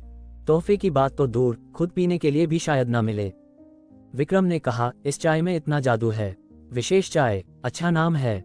हालांकि उन्होंने सुंदरता और उम्र बढ़ाने की बात को ज्यादा तवज्जो नहीं दी। महत्वपूर्ण ये था कि चाय सचमुच स्वादिष्ट थी। थोड़ा रुककर विक्रम ने फिर कहा, मेरा शरीर अब पहले जैसा नहीं रहा। शायद एक दिन आंखें बंद करूं और फिर न खोलूं, लेकिन इन 2 बैग चाय के साथ मुझे लगता है मैं कुछ साल और जी सकता हूं। राहुल भाई, इस चाय के लिए धन्यवाद। बगल में चाय पी रहे शंकर तुरंत भड़क गए। क्या मतलब? राहुल ने चाय दी? उसने ये मुझे दी? राहुल ने दोनों बुजुर्गों को बच्चों की तरह अपने पसंदीदा खिलौने के लिए लड़ते देखा और मुस्कुरा दिया। चाय की मात्रा कम है, लेकिन अगली बार शंकर जी को और दूंगा। विक्रम ने हंसकर कहा, हाँ हाँ, देखा। लेकिन उनकी बात पूरी होने से पहले वे जोर जोर से खांसने लगे। खांसी खांसी, उनका दम जैसे घुट रहा हो। उनके पीछे खड़ा मध्यम आयु का व्यक्ति घबरा गया और चिल्लाया, डॉक्टर। 2 सफेद कोट वाले डॉक्टर दौड़कर आए और इलाज शुरू करने लगे। तभी विक्रम की खांसी धीमी पड़ गई और रुक गई। उन्होंने हाथ हिलाकर कहा, कोई बात नहीं, मैं ठीक हूँ। एक छोटे कद के डॉक्टर ने कहा, नेताजी, आपकी सेहत के लिए पहले जांच कर लेते हैं। विक्रम ने कहा, बस कुछ खांसी थी, इतना हंगामा क्यों? जी, दोनों डॉक्टरों ने और कुछ नहीं कहा, लेकिन माहौल अब पहले जैसा हल्का नहीं रहा। सब विक्रम की सेहत को लेकर चिंतित थे। राहुल ने मुस्कुराते हुए कहा, सच में विक्रम जी को बस खांसी थी, इतना परेशान होने की जरूरत नहीं, थोड़ा पानी पी लें, सब ठीक हो जाएगा। ये कहते हुए राहुल ने अपने सिस्टम से 10 लाख रुपए में एक औषधीय पानी खरीदा और विक्रम को दे दिया। विक्रम के पीछे खड़ा मध्यम आयु का व्यक्ति भौहें चढ़ाकर आगे बढ़ा, जैसे कुछ कहना चाहता हो। विक्रम ने सहजता की और बोले, हाँ, बस थोड़ा पानी। ये कहकर उन्होंने औषधीय पानी लिया और उसे पी लिया। गुर्र, नेताजी, मध्यम आयु के व्यक्ति ने घबराते हुए चिल्लाया। विक्रम ने जैसे सुना ही नहीं। उन्होंने होठ चटकाए और बोले, इसका तो कोई स्वाद ही नहीं, अभी की चाय इससे अच्छी थी। फिर उन्होंने कहा, चलो चाय पी, पानी पी, अब 2 गेम शतरंज खेलते हैं। राहुल ने चुपके से सिर हिलाया और कहा, ठीक है। शंकर ने चिल्लाकर कहा, राहुल, कोई रहम नहीं, इसे ऐसा हराओ कि एक भी मोहरा न बचे। ये कहते हुए उन्होंने अपनी आस्तीनें चढ़ा लीं, मानो वे किसी से लड़ने जा रहे हों। तुम छोटे हो, पहले चाल तुम्हारी, विक्रम ने कहा। तो मैं शुरू करता हूँ, राहुल ने कहा। बंदूक, घोड़ा, दोनों ने तेजी से मोहरे चलाए। शतरंज की मेज पर मोहरों की टकराहट एक तेज संगीत की तरह थी। विक्रम की शतरंज कला वाकई शानदार थी। अब तक राहुल ने जितने लोगों के साथ खेला उनमें विक्रम सबसे मजबूत थे, लेकिन विक्रम का सामना था राहुल से, जिसके पास पेशेवर शतरंज कौशल और पूर्ण एकाग्रता थी। जैसे जैसे खेल आगे बढ़ा, विक्रम की प्रतिक्रिया धीमी पड़ने लगी और उनकी चालें सुस्त हो गईं। लेकिन राहुल की रफ्तार बढ़ती गई। खट, राहुल ने एक और मोहरा चला और बोला, शह और मात। विक्रम चौंक गए। जाहिर था उन्हें इस चाल की उम्मीद नहीं थी। बगल में बैठे शंकर हंस पड़े। हा, शाबाश राहुल, तुमने मुझे निराश नहीं किया, मैंने तुम्हें खास तौर पर बुलाया था। शंकर भले ही बड़े नेता थे, लेकिन उनका दिमाग तेज और सोच गहरी थी, नहीं तो वे अपने सैनिकों को जीत तक नहीं ले जा सकते थे। शंकर बार बार राहुल की तारीफ इसलिए कर रहे थे क्योंकि वह शतरंज में अच्छा था, लेकिन उससे भी ज्यादा वे यह जताना चाहते थे कि राहुल उनका आदमी है। वे उसकी गारंटी ले रहे थे। विक्रम की तरह शंकर की भी असाधारण हैसियत थी। हालांकि विक्रम ने राहुल का दिया अज्ञात पानी पी लिया था और अभी तक कुछ नहीं हुआ था, लेकिन अगर बाद में कुछ हो गया तो, या कुछ समय बाद फिर बीमार पड़ गए तो, ऐसा हुआ तो राहुल के लिए मुसीबत हो सकती थी। यहाँ तक कि अगर विक्रम को कुछ नहीं हुआ तो भी राहुल की जांच हो सकती थी। शंकर राहुल की रक्षा कर रहे थे और उसकी सारी जिम्मेदारी ले रहे थे। इसके लिए बहुत हिम्मत और भरोसे की जरूरत थी। राहुल ये बात समझ गया था। उसे शंकर के लिए और ज्यादा सम्मान महसूस हुआ। हालांकि वह जानता था कि विक्रम को औषधीय पानी पीने से कोई नुकसान नहीं होगा, बल्कि सिर्फ फायदा होगा। विक्रम भी समझ गए कि शंकर का क्या मतलब था। उन्होंने हंसकर कहा, तू चाहता है मैं जल्दी मर जाऊं? मैं तुझे बता दूं, अगर मेरे पैर कमजोर न होते तो मैं तुझे जमीन पर पटक देता। ये कहते हुए उन्होंने अपने पैर जोर से उठाए। विक्रम अक्सर ऐसा करते थे, लेकिन हर बार उनके पैरों का कोई जवाब नहीं मिलता था। आज उनके दोनों पैर चमत्कारिक ढंग से उठ गए। विक्रम की आंखें गोल हो गईं। उनके चेहरे पर अविश्वास था। उन्होंने अपने पैर हवा में ही रोके रखे और उनका शरीर हल्के से कांपने लगा। यह उत्साह था, यह उमंग थी। उनके पीछे खड़े मध्यम आयु के व्यक्ति ने यह देखा और जल्दी से कहा, डॉक्टर, जल्दी नेताजी के पैर देखो। दोनों डॉक्टर पहले ठिठके, फिर तेजी से आगे बढ़े। उन्होंने विक्रम के पैरों को हल्के से दबाया, टटोला, नब्ज देखी और सुना। जल्द ही दोनों डॉक्टरों के चेहरों पर भी हैरानी छा गई। मध्यम आयु के व्यक्ति ने घबराते हुए पूछा, नेताजी के पैरों का क्या हाल है? छोटे कद के डॉक्टर ने हिचकते हुए कहा, यहाँ उपकरण कम हैं, हमें और गहरी जांच करनी होगी। थोड़ा रुककर उन्होंने कहा, लेकिन अभी के हालात से लगता है कि नेताजी के पैर ठीक हो सकते हैं। विक्रम ने आसमान की ओर देखकर जोर से हंसते हुए कहा, संभावना नहीं, मेरे पैर अब पूरी तरह ठीक हैं। हा, क्योंकि विक्रम व्हीलचेयर से खड़े हो गए। ये देखकर वहां मौजूद सभी लोग स्तब्ध रह गए। मध्यम आयु के व्यक्ति की आंखें लाल हो गईं। वह लंबे समय से विक्रम के साथ था। वह जानता था कि यह लौह योद्धा, जो कभी अजेय था, कितना चाहता था कि वह फिर से खड़ा हो सके। उसने विक्रम को अपने पैरों के लिए चुपके से दुखी होते देखा था। उसने देखा था कि विक्रम एक बार खड़े होने की कोशिश में जमीन पर गिर गए थे। उसने देखा था कि विक्रम एक बार जमीन पर लेटे हुए अपने हाथों से चल रहे थे। मध्यम आयु का व्यक्ति विक्रम की कहानियां सुनकर बड़ा हुआ था। वह उन्हें सबसे ज्यादा सम्मान देता था। इसलिए जब उसने अपने नायक को इतना लाचार देखा तो उसे कितना दुख हुआ था, लेकिन वह कुछ कर नहीं सकता था। अब विक्रम खड़े हो गए थे। मर्द को आंसू नहीं आते, लेकिन वह अभी दुखी नहीं था। इस समय विक्रम ने बहुत गंभीर लहजे में कहा, राहुल धन्यवाद। सब एक पल के लिए ठिठके और फिर उन्हें पहले वाला पानी याद आया। क्या उस छोटी सी बोतल ने विक्रम को खड़ा कर दिया? जल्द ही शंकर ने सबके विचारों की पुष्टि की और हंसकर कहा, विक्रम तुम्हें नहीं पता कि अभी की वो बोतल कितनी कीमती थी। राहुल ने इसे विशेष समूह से बड़ी मुश्किल से हासिल किया। ये कहते हुए शंकर को वह दृश्य याद आया जब राहुल ने उसी तरह के पानी से उनके पोते को मृत्यु के मुंह से वापस खींच लिया था। उन्होंने राहुल की ओर कृतज्ञता भरी नजरों से देखा। दरअसल जब राहुल ने विक्रम को अज्ञात पानी दिया था तो कई लोगों ने मन ही मन सिर हिलाया था। वे सोच रहे थे ये नौजवान बहुत लापरवाह है। कुछ लोग चुपके से राहुल से दूरी बनाने लगे ताकि कोई अनहोनी होने पर वे मुसीबत में न पड़ें। लेकिन अब सब राहुल को आश्चर्य और ईर्ष्या से देख रहे थे।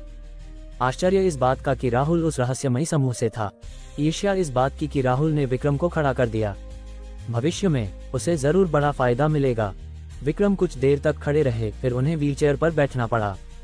दरअसल उनके पैर बहुत लंबे समय से हिले नहीं थे।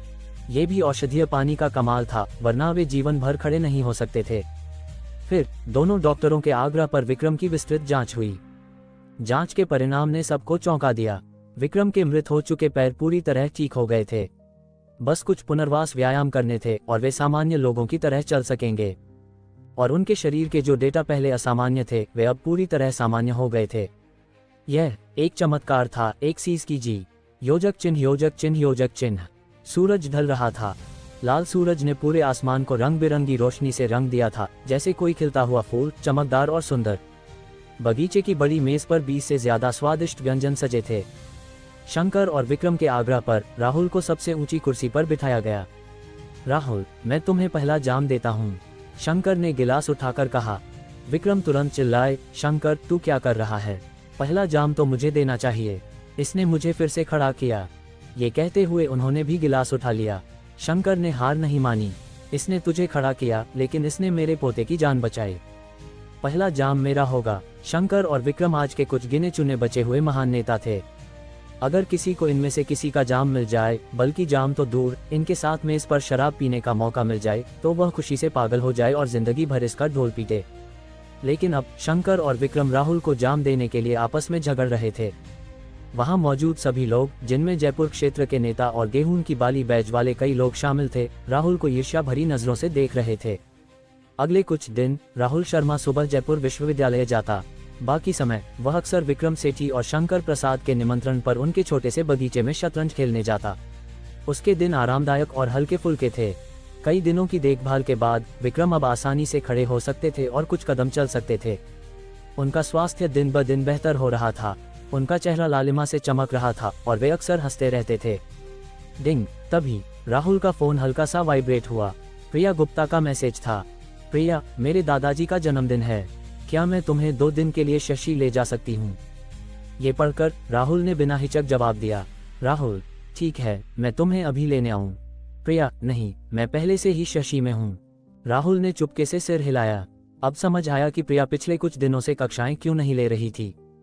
प्रिया के साथ कुछ और मैसेज भेजने के बाद राहुल ने विशेष चाय का एक बड़ा डिब्बा लिया, अपनी मर्सिडीज GLC में रखा और हाईवे की ओर बढ़ गया। शशि हरियाणा में था, जबकि जयपुर राजस्थान में। हालांकि दोनों शहर अलग अलग राज्यों में थे, लेकिन उनकी दूरी सिर्फ कुछ 100 किलोमीटर थी और गाड़ी से जाना सुविधाजनक था। राहुल ने पूरी यात्रा में गति सीमा का पालन किया और लगभग 3 घंटे में शशि पहुंच गया। फिर प्रिया के भेजे गए स्थान के अनुसार वह आगे बढ़ा। तभी सामने एक सेना हरी जीप अचानक प्रकट हुई। उसमें से करीब 1.8 मीटर लंबा, मजबूत कद काठी वाला एक व्यक्ति उतरा। उसके चारों ओर शंकर प्रसाद और विक्रम सेठी जैसी लौह और रक्त की आभा थी। यह एक सैनिक था। वह व्यक्ति राहुल की गाड़ी की खिड़की तक आया और हल्के स्वर में बोला, तुम राहुल शर्मा हो?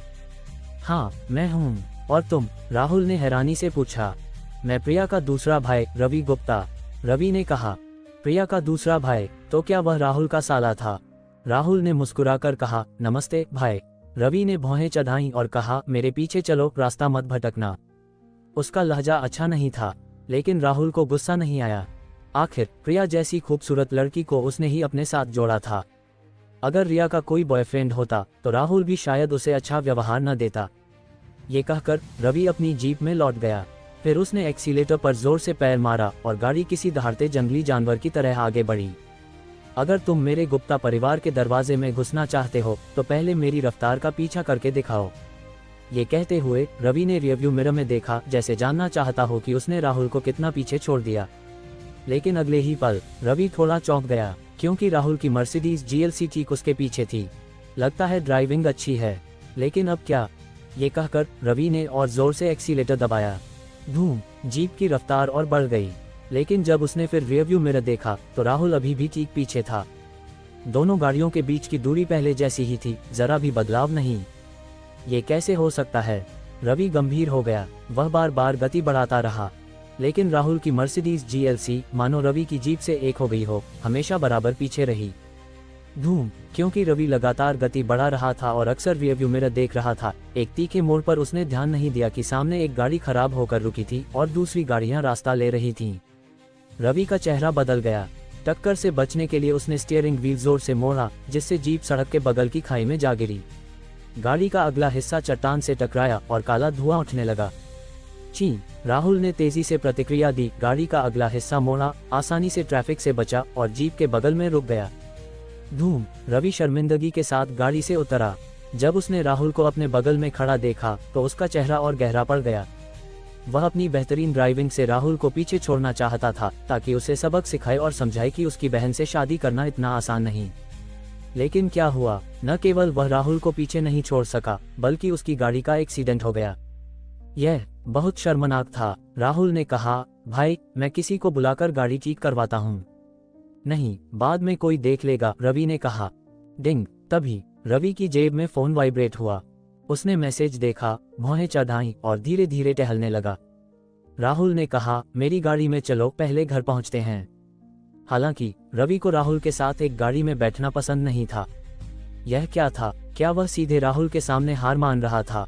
लेकिन अभी का मैसेज याद आया। उसने अनमने मन से सिर हिलाया। ठीक है। मर्सिडीज GLC में बैठने के बाद रवि ने हाथ बांधे और मुंह बंद रखा। राहुल को भी यह शांति पसंद थी। लगभग आधे घंटे बाद सामने एक विशाल आंगन दिखाई दिया। दरवाजे पर 2 संतरी खड़े थे, गंभीर और सख्त, जिससे लोग पास आने से डरते। सामान्य लोग ये दृश्य देखकर सहम जाते। रवि ने राहुल की ओर देखा, जैसे वह उसका डर देखना चाहता हो, लेकिन वह निराश हुआ। राहुल का चेहरा हमेशा की तरह सहज और शांत था, मानो वह अपने घर लौट रहा हो। ये स्वाभाविक भी था।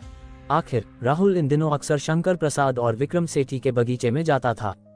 वहां की सुरक्षा यहाँ से कई गुना सख्त थी। संतरी की जांच के बाद राहुल ने गाड़ी अंदर ले ली। इस समय आंगन के पीछे कई ऑडी और सेना हरी जीपें खड़ी थीं। आगे के आंगन में एक बड़ा जन्मदिन पीच और कई जन्मदिन के बैग थे। हर जगह लाल पृष्ठभूमि पर काले शुभ शब्द दिख रहे थे। सूट, चमड़े के जूते, सफेद शर्ट और लंबी स्कर्ट में सजे पुरुष और महिलाएं एक साथ खड़े होकर बातें कर रहे थे। तभी प्रिया अंदर से निकली। आज प्रिया ने लाल लेस का लंबा गाउन पहना था। उसके खूबसूरत चेहरे पर हल्का मेकअप था, काले बाल ऊंचे जूड़े में बंधे थे और प्याज जैसी सुंदर टांगों के नीचे चांदी की हाई हील्स थीं। वह नम्र, उदार और किसी राजकुमारी की तरह लग रही थी। हालांकि प्रिया और राहुल के बीच कई लोग थे, लेकिन उनकी नजरें पहली बार में ही मिल गईं। प्रिया एक सुगंधित हवा के साथ मुस्कुराते हुए आए और बोली, तुम आ गए? हाँ, आ गया, राहुल ने कहा। फिर प्रिया ने बहुत सहजता से राहुल की बांह पकड़ ली। ची! तभी एक और सेना हरी जीप आंगन में रुकी। फिर वहां हलचल मच गई। युवा मास्टर गुप्ता। नमस्ते गुप्ता जी, बहुत दिन बाद मिले। सबके अभिवादन सुनकर हरीश गुप्ता ने हल्का सा सिर हिलाया और आगे बढ़ा, बेहद घमंडी और उदासीन। लोग नाराज होने के बजाय कुत्तों की तरह उसके पीछे पीछे चल पड़े। अगले ही पल हरीश के कदम रुक गए। उसकी बाज जैसी आंखें सिकुड़ गईं और प्रिया और राहुल की पकड़ी हुई बांह पर टिक गईं। तभी दूर से एक जोशीली आवाज गूंजी, आप सभी का मेरे जन्मदिन समारोह में आने के लिए धन्यवाद। फिर टांग सूट में एक सफेद बालों वाला बुजुर्ग आंगन में आया। उसे देखते ही सबने मुट्ठियां बांधकर अभिवादन किया। नमस्ते श्री गुप्ता को प्रणाम। जाहिर था ये बुजुर्ग आज का जन्मदिन मना रहा था और प्रिया का दादाजी नंदकिशोर गुप्ता था। एक सूटधारी व्यक्ति ने उपहार बॉक्स पकड़कर कहा, श्री गुप्ता को पूर्वी समुद्र की तरह लंबी उम्र और नंदन वन से अधिक दीर्घायु की शुभकामनाएं। नंदकिशोर ने उपहार लिया और मुस्कुराए। ठीक है। पहले व्यक्ति के बाद बाकी लोग भी उपहार लाए और शुभकामनाएं देने लगे। श्री गुप्ता को हर साल आज का दिन और हर दिन आज की तरह मुबारक हो। श्री गुप्ता को लंबी उम्र, स्वास्थ्य और हर सुख की शुभकामनाएं। श्री गुप्ता को दीर्घायु, खुशी और स्वास्थ्य की कामना। ... अंत में हरीश ने भी कदम बढ़ाया और बोला, श्री गुप्ता को सब कुछ शुभ और हमेशा स्वास्थ्य की शुभकामनाएं। ये कहते हुए उसने लगभग 1 मीटर लंबा, खूबसूरती से पैक किया हुआ बॉक्स लिया और धीरे धीरे आगे बढ़ा। हरीश के पीछे चल रहे छोटे मोटे व्यक्ति ने हैरानी से कहा, ये कैसा उपहार है, इतना लंबा। हरीश ने कहा, मुझे पता है कि श्री गुप्ता को सुलेख और चित्रकला पसंद है। कुछ समय पहले मुझे संयोग से भवानी प्रसाद की मूल वसंत वृक्ष और शरद तुषार चित्र मिली, तो मैं इसे खास तौर पर उनके लिए लाया। भवानी प्रसाद, वसंत वृक्ष और शरद तुषार चित्र। जिन्हें सुलेख और चित्रकला की समझ नहीं थी, वे भी जानते थे कि यह चित्र कितना कीमती है। ये 2 शब्द बहुत मशहूर थे, इसलिए आंगन में मौजूद लोग, जो या तो अमीर थे या रसूखदार, इस समय प्रशंसा में डूब गए। ये वो चित्र है, हरीश जी कमाल हैं, शानदार। ... जैसा हरीश ने कहा, नंदकिशोर को सचमुच सुलेख और चित्रकला बहुत पसंद थी। जब उन्हें पता चला कि यह भवानी प्रसाद का वसंत वृक्ष और शरद तुषार चित्र है, तो उनकी धुंधली आंखें चमक उठीं। फिर उन्होंने जोरदार हंसी छेड़ी। ठीक है, हाँ, मैंने इस चित्र की बहुत तारीफ सुनी थी, आज इसे देखना ही होगा। ये कहते हुए उन्होंने पैकिंग बॉक्स खोला और चित्र को धीरे धीरे खोला। सबने उत्सुक नजरों से चित्र को देखा, उनकी आंखें प्रशंसा से भरी थीं। किसी ने तुरंत तारीफ की, हरे भरे पहाड़, बहते झरने। ये वाकई भवानी प्रसाद का असली काम है, ये चित्र तो कमाल है, वाकई शानदार, मैंने पहली बार इतना सुंदर चित्र देखा। अपने हाथ में चित्र देखकर नंदकिशोर बार बार सिर हिलाए, बहुत संतुष्ट। लेकिन राहुल ने हल्का सा सिर हिलाया और उसके चेहरे पर तिरस्कार का भाव उभरा। ये स्वाभाविक था, क्योंकि राहुल को स्पष्ट याद था कि असली वसंत वृक्ष और शरद तुषार चित्र अभी उसके पनवेल विला में धूल खा रहा था। अगर उसे पता होता कि प्रिया के दादाजी को चित्रकला पसंद है, तो वह उसे लाता। राहुल का ये चित्र लकी ड्रॉ से मिला था और इसमें कोई नकलीपन नहीं था। तो सामने वाला वसंत वृक्ष और शरद तुषार चित्र नकली था। इसके अलावा राहुल के पास सच्चाई की आंख थी। राहुल की हरकतें और चेहरे के भाव हरीश की नजरों से नहीं बचे। तिरस्कार, मेरे दिए चित्र का तिरस्कार। हरीश पहले से ही राहुल के प्रति शत्रुता रखता था और अब वह फट पड़ा। तुम सिर क्यों हिलाए, हरीश ने ठंडे स्वर में कहा। तुरंत सबकी नजरें राहुल पर टिक गईं। जब उन्होंने राहुल और प्रिया को हाथ पकड़े देखा, तो उन्हें कुछ समझ आया। इतनी सारी नजरों के सामने राहुल का चेहरा सामान्य था। उसने कहा, नकली उपहार देखकर सिर हिलाना सामान्य नहीं है। आंगन में तुरंत चर्चा शुरू हो गई। नकली? क्या वह वसंत वृक्ष और शरद तुषार चित्र की बात कर रहा है? शायद नहीं... हरीश का चेहरा और सख्त हो गया। उसने चिल्लाकर कहा, ये यहाँ बकवास करने की जगह नहीं है। मेरी सबसे बड़ी खूबी सच बोलना है, राहुल ने कहा। फिर उसने सच्चाई की आंख से वसंत वृक्ष और शरद तुषार चित्र को ध्यान से देखा। तुरंत ये चित्र 5 साल पहले कैसे नकली बनाया गया, कहाँ घिसा और कैसे चिन्हित किया गया, सब राहुल की नजरों में साफ दिखाई दिया। राहुल ने कहा, इस चित्र के निचले बाएं कोने के किनारे को ध्यान से देखो। क्या वहाँ एक छोटा अक्षर है? सबने, नंदकिशोर सहित, राहुल की बात मानकर निचले बाएं कोने की ओर देखा। जल्द ही किसी ने चिल्लाकर कहा, सच में एक अ है कागज में। हाँ, मुझे भी दिखा। ये जान लो, भवानी प्रसाद मध्यकाल के विद्वान थे और उस समय अंग्रेजी अक्षर नहीं थे।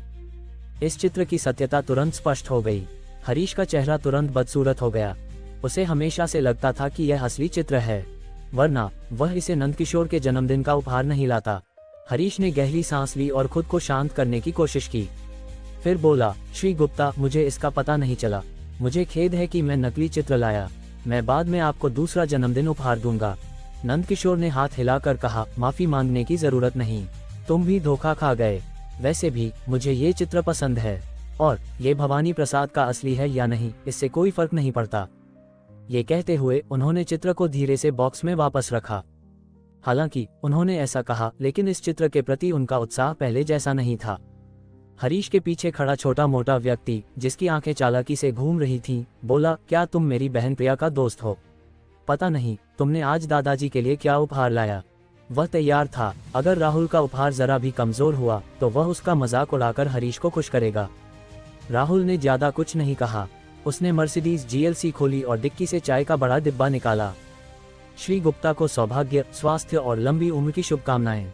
ये देखकर छोटे मोटे व्यक्ति ने हंसते हुए कहा, चाय? इतना बड़ा डिब्बा और कोई पैकिंग भी नहीं। क्या ये सड़क के किनारे की ढीली चाय है? प्रिया बहन, तुम्हारा दोस्त वाकई शानदार है। हाँ, ये देखकर आंगन में कई लोग धीमी आवाज में बात करने लगे। हालांकि नंदकिशोर लालची नहीं थे, लेकिन इस समय वे हल्का सा भौहें चढ़ाए। उनकी पोती प्रिया के व्यवहार से लगता था कि राहुल उसका बॉयफ्रेंड है। प्रिया का बॉयफ्रेंड, उनका भावी दामाद, सड़क की ढीली चाय का डिब्बा उपहार में लाया। क्या वह खुद को बहुत हल्के में नहीं ले रहा था? क्या ये लोगों का मजाक नहीं उड़वाएगा? हिस। तभी दूर से एक ऑडी A6 आए और आंगन के सामने रुकी। फिर करीब 50 साल का सफेद बालों वाला एक मध्यम आयु का व्यक्ति सिर ऊंचा करके चला। उसे देखते ही सबके चेहरों पर सम्मान उभरा और आश्चर्य भरी आवाजें गूंजी। मेजर जनरल मेहता आए हैं। हाँ, ये जनरल मेहता हैं। ... नंदकिशोर ने भौहें चढ़ाईं और खुद नरेंद्र मेहता का स्वागत करने गए। नरेंद्र ने अपनी चाल तेज की और एक उपहार पकड़कर कहा, श्री गुप्ता को पूर्वी समुद्र की तरह लंबी उम्र और नंदन वन से अधिक दीर्घायु की शुभकामनाएं। यह मेरे पिताजी ने आपके लिए चुना उपहार है। वे खुद आपके जन्मदिन पर आना चाहते थे, लेकिन स्वास्थ्य की वजह से नहीं आ सके तो मुझे भेजा। उम्मीद है आप बुरा नहीं मानेंगे। नंदकिशोर का चेहरा लाल हो गया। भला मैं बुरा क्यों मानूं? मेहता जी का स्वास्थ्य महत्वपूर्ण है। अगर वे सचमुच आते तो मेरा जन्मदिन समारोह शायद नहीं हो पाता। अगर आज भारत के बुजुर्गों को बैठकों के हिसाब से बिठाया जाए तो मेहता जी पहले पंक्ति में कुछ सीटें तो नहीं पा सकते, लेकिन दूसरी पंक्ति में उनकी जगह पक्की है। मेहता जी का खुद उपहार चुनना और मेजर जनरल नरेंद्र मेहता को भेजना निश्चित रूप से दुर्लभ था। नंदकिशोर और नरेंद्र बातें करते हुए चल रहे थे और बीच बीच में जोरदार हंसी गूंज रही थी। राहुल के पास से गुजरते समय नरेंद्र थोड़ा रुके। उनके चेहरे पर आश्चर्य उभरा। वे राहुल से बहुत परिचित थे। कुछ दिन पहले नरेंद्र अपने नेताओं को रिपोर्ट दे रहे थे। तभी नेता को एक कॉल आया कि शंकर प्रसाद और विक्रम सेठी जयपुर आए हैं। इसलिए नेता उन्हें दोनों बुजुर्गों से मिलने ले गए। नरेंद्र को स्पष्ट याद था कि राहुल के आने से पहले शंकर प्रसाद ने उसकी कितनी तारीफ की थी। तब वह राहुल के बारे में बहुत उत्सुक थे। जब राहुल ने विक्रम सेठी को एक बोतल पानी पिलाया और वे खड़े हो गए तो नरेंद्र को उनकी खुशी गहरे तक प्रभावित कर गई थी। इसके अलावा नरेंद्र जानते थे कि राहुल विशेष समूह का हिस्सा था और उसने शंकर प्रसाद के पोते की जान बचाई थी। शंकर प्रसाद और विक्रम सेठी का बेनिफैक्टर। राहुल का भविष्य असीम था। नरेंद्र हमेशा से राहुल से दोस्ती करना चाहते थे, लेकिन मौका नहीं मिला। उन्हें नहीं पता था कि यहाँ उससे मुलाकात होगी। नंदकिशोर ने नरेंद्र के चेहरे के बदलते भावों पर ध्यान नहीं दिया। उन्होंने कहा, समारोह में अभी थोड़ा समय है। चलो जनरल मेहता, बैठकर चाय पीते हैं। चाय की बात सुनकर नरेंद्र को उस दिन की विशेष चाय याद आई जो राहुल ने शंकर प्रसाद और विक्रम सेठी के लिए लाई थी। उस चाय की खुशबू सोचते ही उन्हें लगा जैसे वह फिर से सूंघ रहे हों। उनका मन तुरंत हल्का हो गया। नंदकिशोर ने कहा, रवि, मेरे कमरे से बड़ा लाल चोगा और बैंगनी मिट्टी का चायदान ले आ। ठीक है दादाजी, रवि ने कहा। बगल में खड़ा छोटा मोटा व्यक्ति चिल्लाया, ये कचरे की चाय का डिब्बा अभी भी यहाँ क्यों है? बहुत आंखों में चुभ रहा है, इसे किनारे फेंक दो। उसकी आवाज सुनते ही नरेंद्र ने राहुल के सामने रखा हरा चाय का डिब्बा देखा। उनकी आंखें सिकुड़ गईं। विशेष चाय? हाँ, वही चाय जो पीने के बाद पूरा शरीर नहीं, पूरी आत्मा जैसे धुल जाती थी। अब समझ आया कि उन्हें अभी चाय की खुशबू क्यों महसूस हुई थी। यह कोई भ्रम नहीं था। शंकर प्रसाद और विक्रम सेठी दो बच्चों की तरह दो छोटे बैग चाय के लिए लड़ रहे थे, और यहाँ एक बड़ा डिब्बा था। यह अगर शंकर प्रसाद और विक्रम सेठी यहाँ होते तो उनके चेहरे का क्या हाल होता। तभी नरेंद्र ने देखा कि छोटा मोटा व्यक्ति उस डिब्बे को कचरे की तरह लात मारने वाला था। विशेष चाय को लात मारना, शंकर प्रसाद और विक्रम सेठी की अनमोल चाय को लात। नरेंद्र ने तेज आवाज में चिल्लाया, तू क्या कर रहा है? नरेंद्र मेजर जनरल की हैसियत तक इसलिए पहुंचे क्योंकि उनके पास परिवार की वजह थी, लेकिन उससे भी ज्यादा उनकी व्यक्तिगत क्षमता थी। कठोर और लौह रक्त, वह अकेले सैकड़ों सैनिकों को काबू में कर सकते थे और उन्हें डरा सकते थे। अब नरेंद्र ने सिर्फ छोटे मोटे व्यक्ति पर चिल्लाया, उसका प्रभाव कल्पना से परे था। उस पल छोटा मोटा व्यक्ति जैसे सिकुड़कर चींटी हो गया और नरेंद्र एक दहाड़ते शेर में बदल गए। टप, शेर की दहाड़ से उसका दिमाग कांप गया। छोटा मोटा व्यक्ति पूरी तरह नर्म पड़ गया, ठंडा पसीना छूटने लगा। वह हकलाते हुए बोला, मैं बस कचरे की चाय। वह देर तक हकबकाया और आखिर में वही बात दोहराई, लेकिन उसने बोलकर नरेंद्र को और गुस्सा दिला दिया। एक गहरी गुर्राहट, भयंकर और गंभीर, ने छोटे मोटे व्यक्ति को और डरा दिया। तभी एक और सेना हरी जीप तेजी से आई। फिर कंधों पर गेहूं की बाली का बैज लगाए यश मेहता ने लंबे कदमों से प्रवेश किया। उसे देखकर राहुल के चेहरे पर आश्चर्य उभरा, क्योंकि यश मेहता हमेशा शंकर प्रसाद के साथ रहते थे। राहुल को याद था कि यश ने सिर्फ एक बार उसे घर छोड़ने के लिए शंकर को छोड़ा था। अब उसे शशि में देखना अप्रत्याशित था। ... यश मेहता को देखकर आंगन में फिर चर्चा शुरू हो गई। एक और जनरल, ये जनरल कुछ अपरिचित लगता है, कोई जानता है? ... कई लोगों के संदेह के विपरीत नंदकिशोर का दिल धड़क उठा। वे सबसे तेज गति से उनका स्वागत करने गए।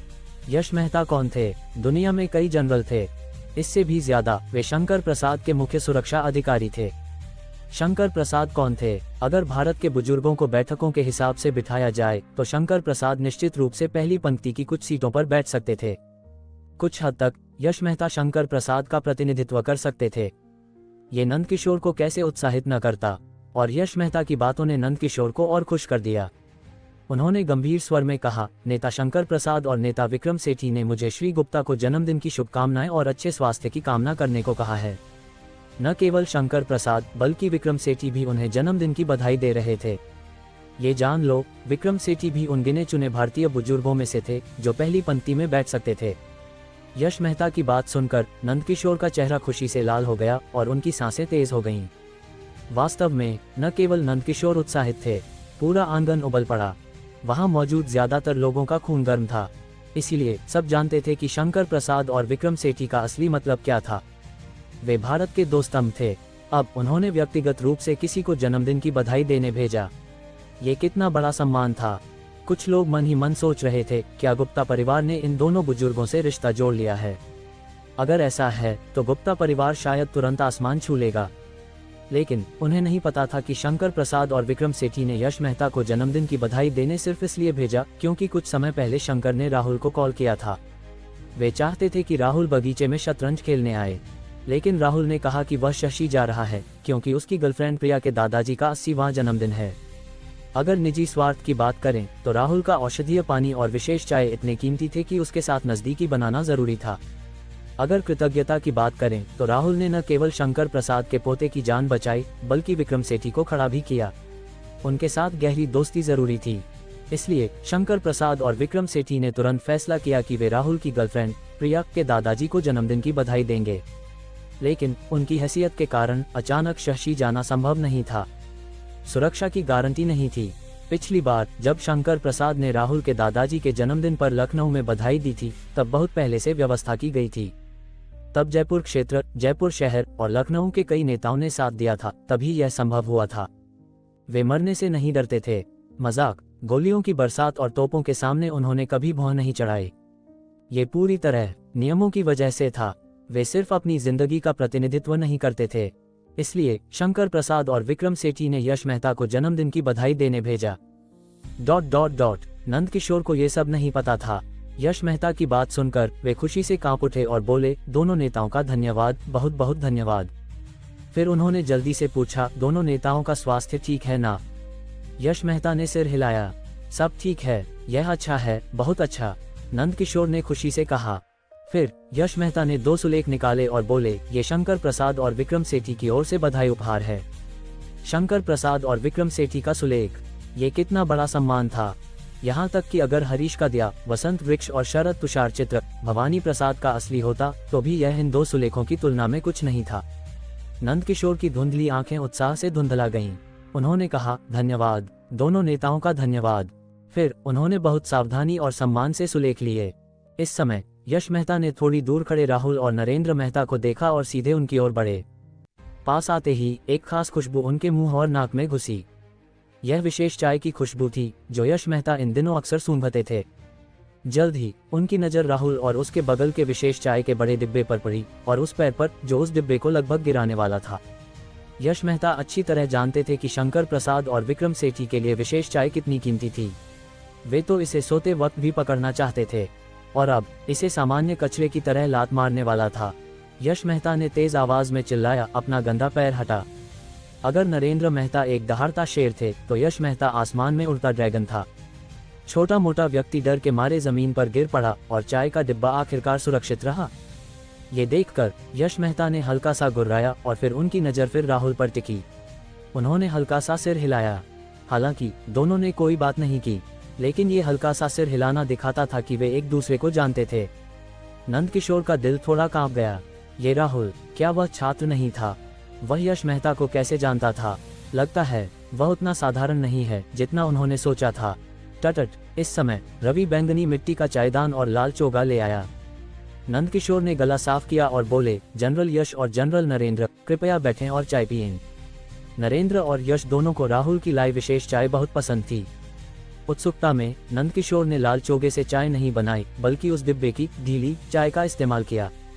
उन्होंने पहले चुपके से चाय को देखा, लेकिन कुछ खास नहीं पाया। हल्के संदेह के साथ उन्होंने मुट्ठी भर चाय पत्तियां लीं, चायदान में डाली और उचित मात्रा में उबलता पानी डाला। फिर आदतन उन्होंने चाय की पत्तियों से पहला पानी बगल के कचरे के डिब्बे में उड़ेल दिया। क्यों फेंक दिया? लगभग एक साथ नरेंद्र और यश ने एक साथ चिल्लाया। नरेंद्र जानते थे कि यह चाय कितनी स्वादिष्ट थी। यश तो और बेहतर जानते थे कि शंकर प्रसाद और विक्रम सेठी हर बूंद को कितना संजोते थे, खासकर पहली बार उबली चाय को। उन्होंने पहली चाय का नाम भी रखा था, पहली चाय। नंदकिशोर को ये सब नहीं पता था। वे थोड़ा हतप्रभ हो गए और बोले, यह चाय धोना नहीं था। उन्होंने अपनी हरकतों और कदमों को फिर से सोचा। कुछ गलत नहीं लगा। चाय पीने से पहले उसे धोना सामान्य नहीं है। नरेंद्र और यश ने हल्का सा सिर हिलाया और ज्यादा कुछ नहीं कहा। अब पहली चाय कचरे के डिब्बे में जा चुकी थी, इसे वापस तो नहीं निकाला जा सकता था। नंदकिशोर ने फिर चायदान में उबलता पानी डाला। थोड़ी देर बाद चाय कपों में उड़ेल दी गई। नंदकिशोर ने कहा, जनरल नरेंद्र और जनरल यश, कृपया। दोनों ने औपचारिकता नहीं की, या कहें कि वे बेसब्र थे। चाय पीने के बाद यश और नरेंद्र के चेहरों पर खुला आनंद उभर आया। ये देखकर नंदकिशोर ने उत्सुकता में कप उठाया और एक घूंट लिया। वाह! नंदकिशोर 80 साल के थे। उनका शरीर जंग लगे यंत्र की तरह था, जो सामान्य रूप से काम नहीं करता था। लेकिन जब उन्होंने ये चाय पी तो शरीर की सारी जंग जैसे गायब हो गई। उनका पूरा शरीर चमक उठा और वे फिर से जीवंत हो गए, बहुत हल्के और सुकून में। उन्होंने कभी इतनी स्वादिष्ट चाय नहीं पी थी। लेकिन नंदकिशोर प्रशंसा करने से पहले यश मेहता ने बोलना शुरू किया। मैंने पहली बार दूसरी बार उबली चाय पी। ये कई बार उबली चाय से भी बेहतर है।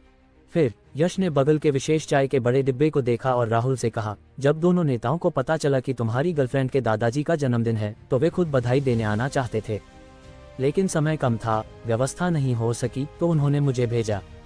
अच्छा हुआ कि वे नहीं आए।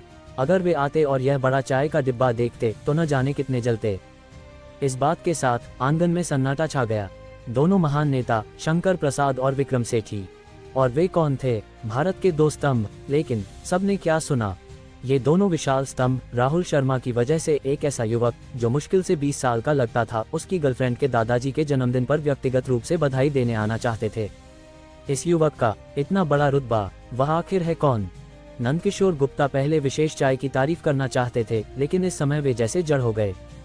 उन्हें अभी अभी पी गई चाय का स्वाद भी भूल गया। नंदकिशोर को पहले लगता था कि उनकी पोती का बॉयफ्रेंड साधारण नहीं है। अब उन्हें एहसास हुआ कि वह साधारण नहीं, बल्कि असाधारण से भी कहीं बढ़कर है। जब नंदकिशोर को पता चला था कि उनकी पोती प्रिया का बॉयफ्रेंड एक साधारण कॉलेज छात्र है, तो उनकी पहली प्रतिक्रिया थी कि यह रिश्ता ठीक नहीं। उन्हें प्रिया को राहुल से अलग करने का तरीका ढूंढना चाहिए।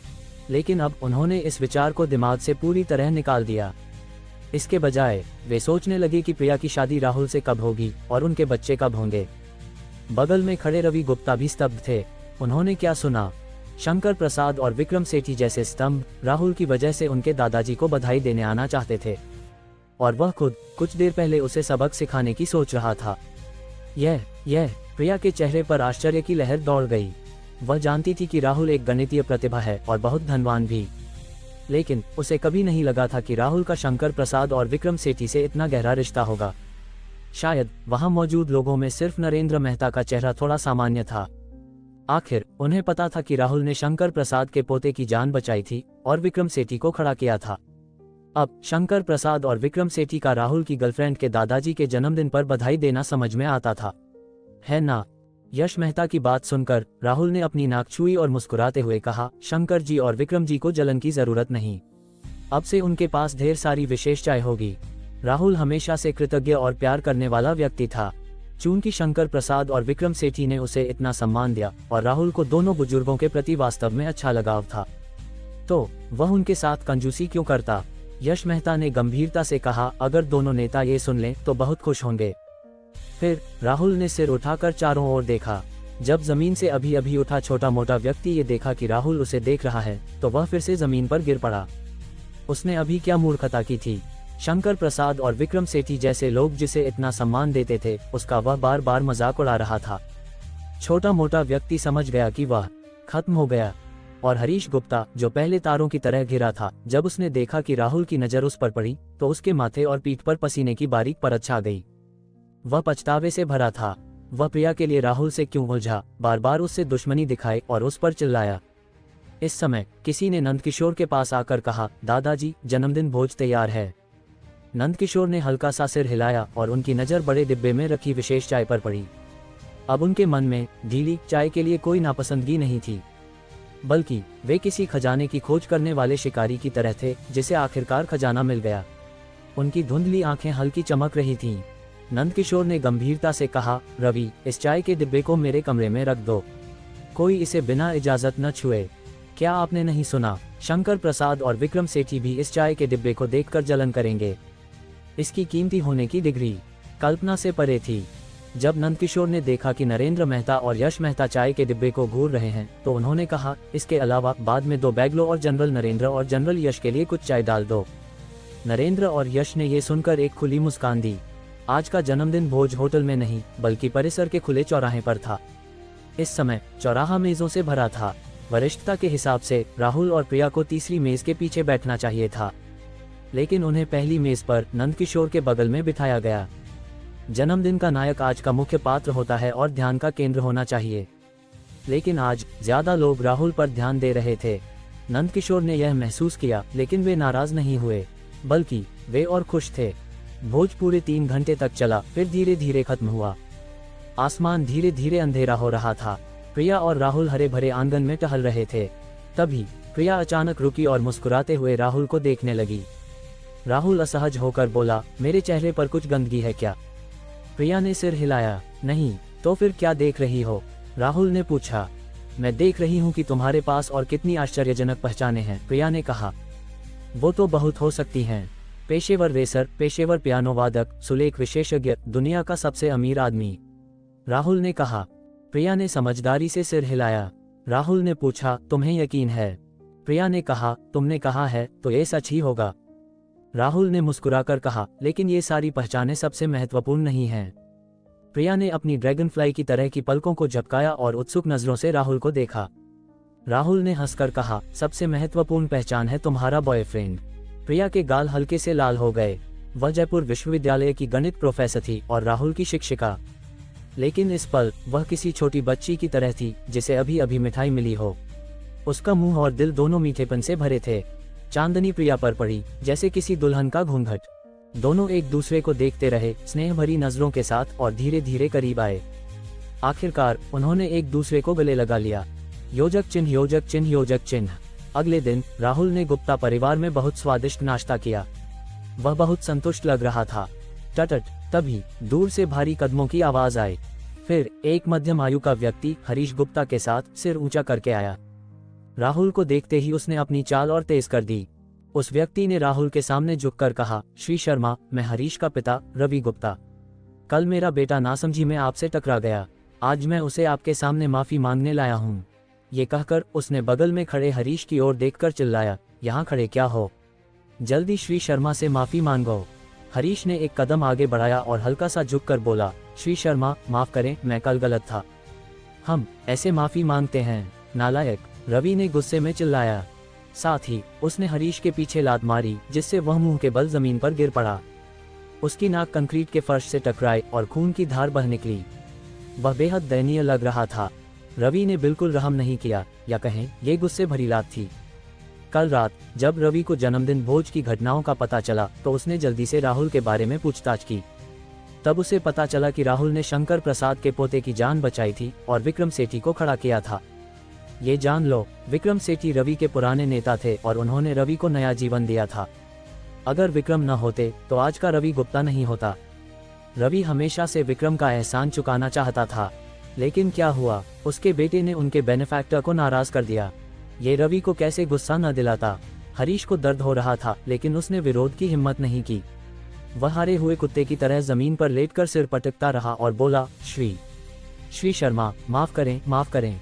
राहुल ने उसकी ओर देखा और हल्के स्वर में कहा, उम्मीद है अगली बार ऐसा नहीं होगा। राहुल और प्रिया शशि में ज्यादा देर नहीं रुके।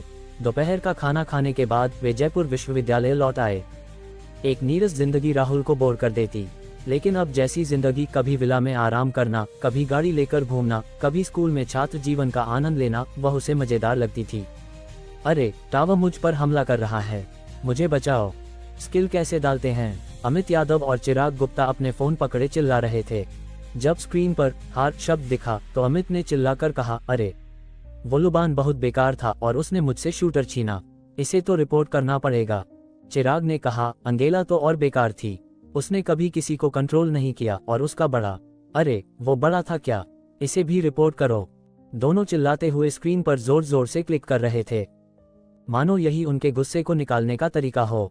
जब अमित ने सिर उठाया तो उसने राहुल को आते देखा और हैरानी से बोला, अरे भाई तू कब लौटा? शायद जब तुमने गेम शुरू किया, राहुल ने कहा। भाई एक गेम खेल ले, अमित ने पूछा। राहुल ने कहा, किंग अगली बार, मैंने अभी डाउनलोड नहीं किया। टटट। तभी गलियारे से कदमों की आवाज आई और जल्द ही मोहन गुप्ता छात्रावास में आया। चिराग ने कहा, छोटा गुप्ता भी लौट आया। इस साल स्कूल शुरू होने के बाद हमारे हॉस्टल ने साथ में खाना नहीं खाया, आज बाहर चलें। अमित तुरंत चिल्लाया, पूर्वी गली में शाही भोज चलते हैं, उस दुकान का क्रैब पॉट और बारबेक्यू बहुत स्वादिष्ट है। किसी को कोई आपत्ति नहीं थी।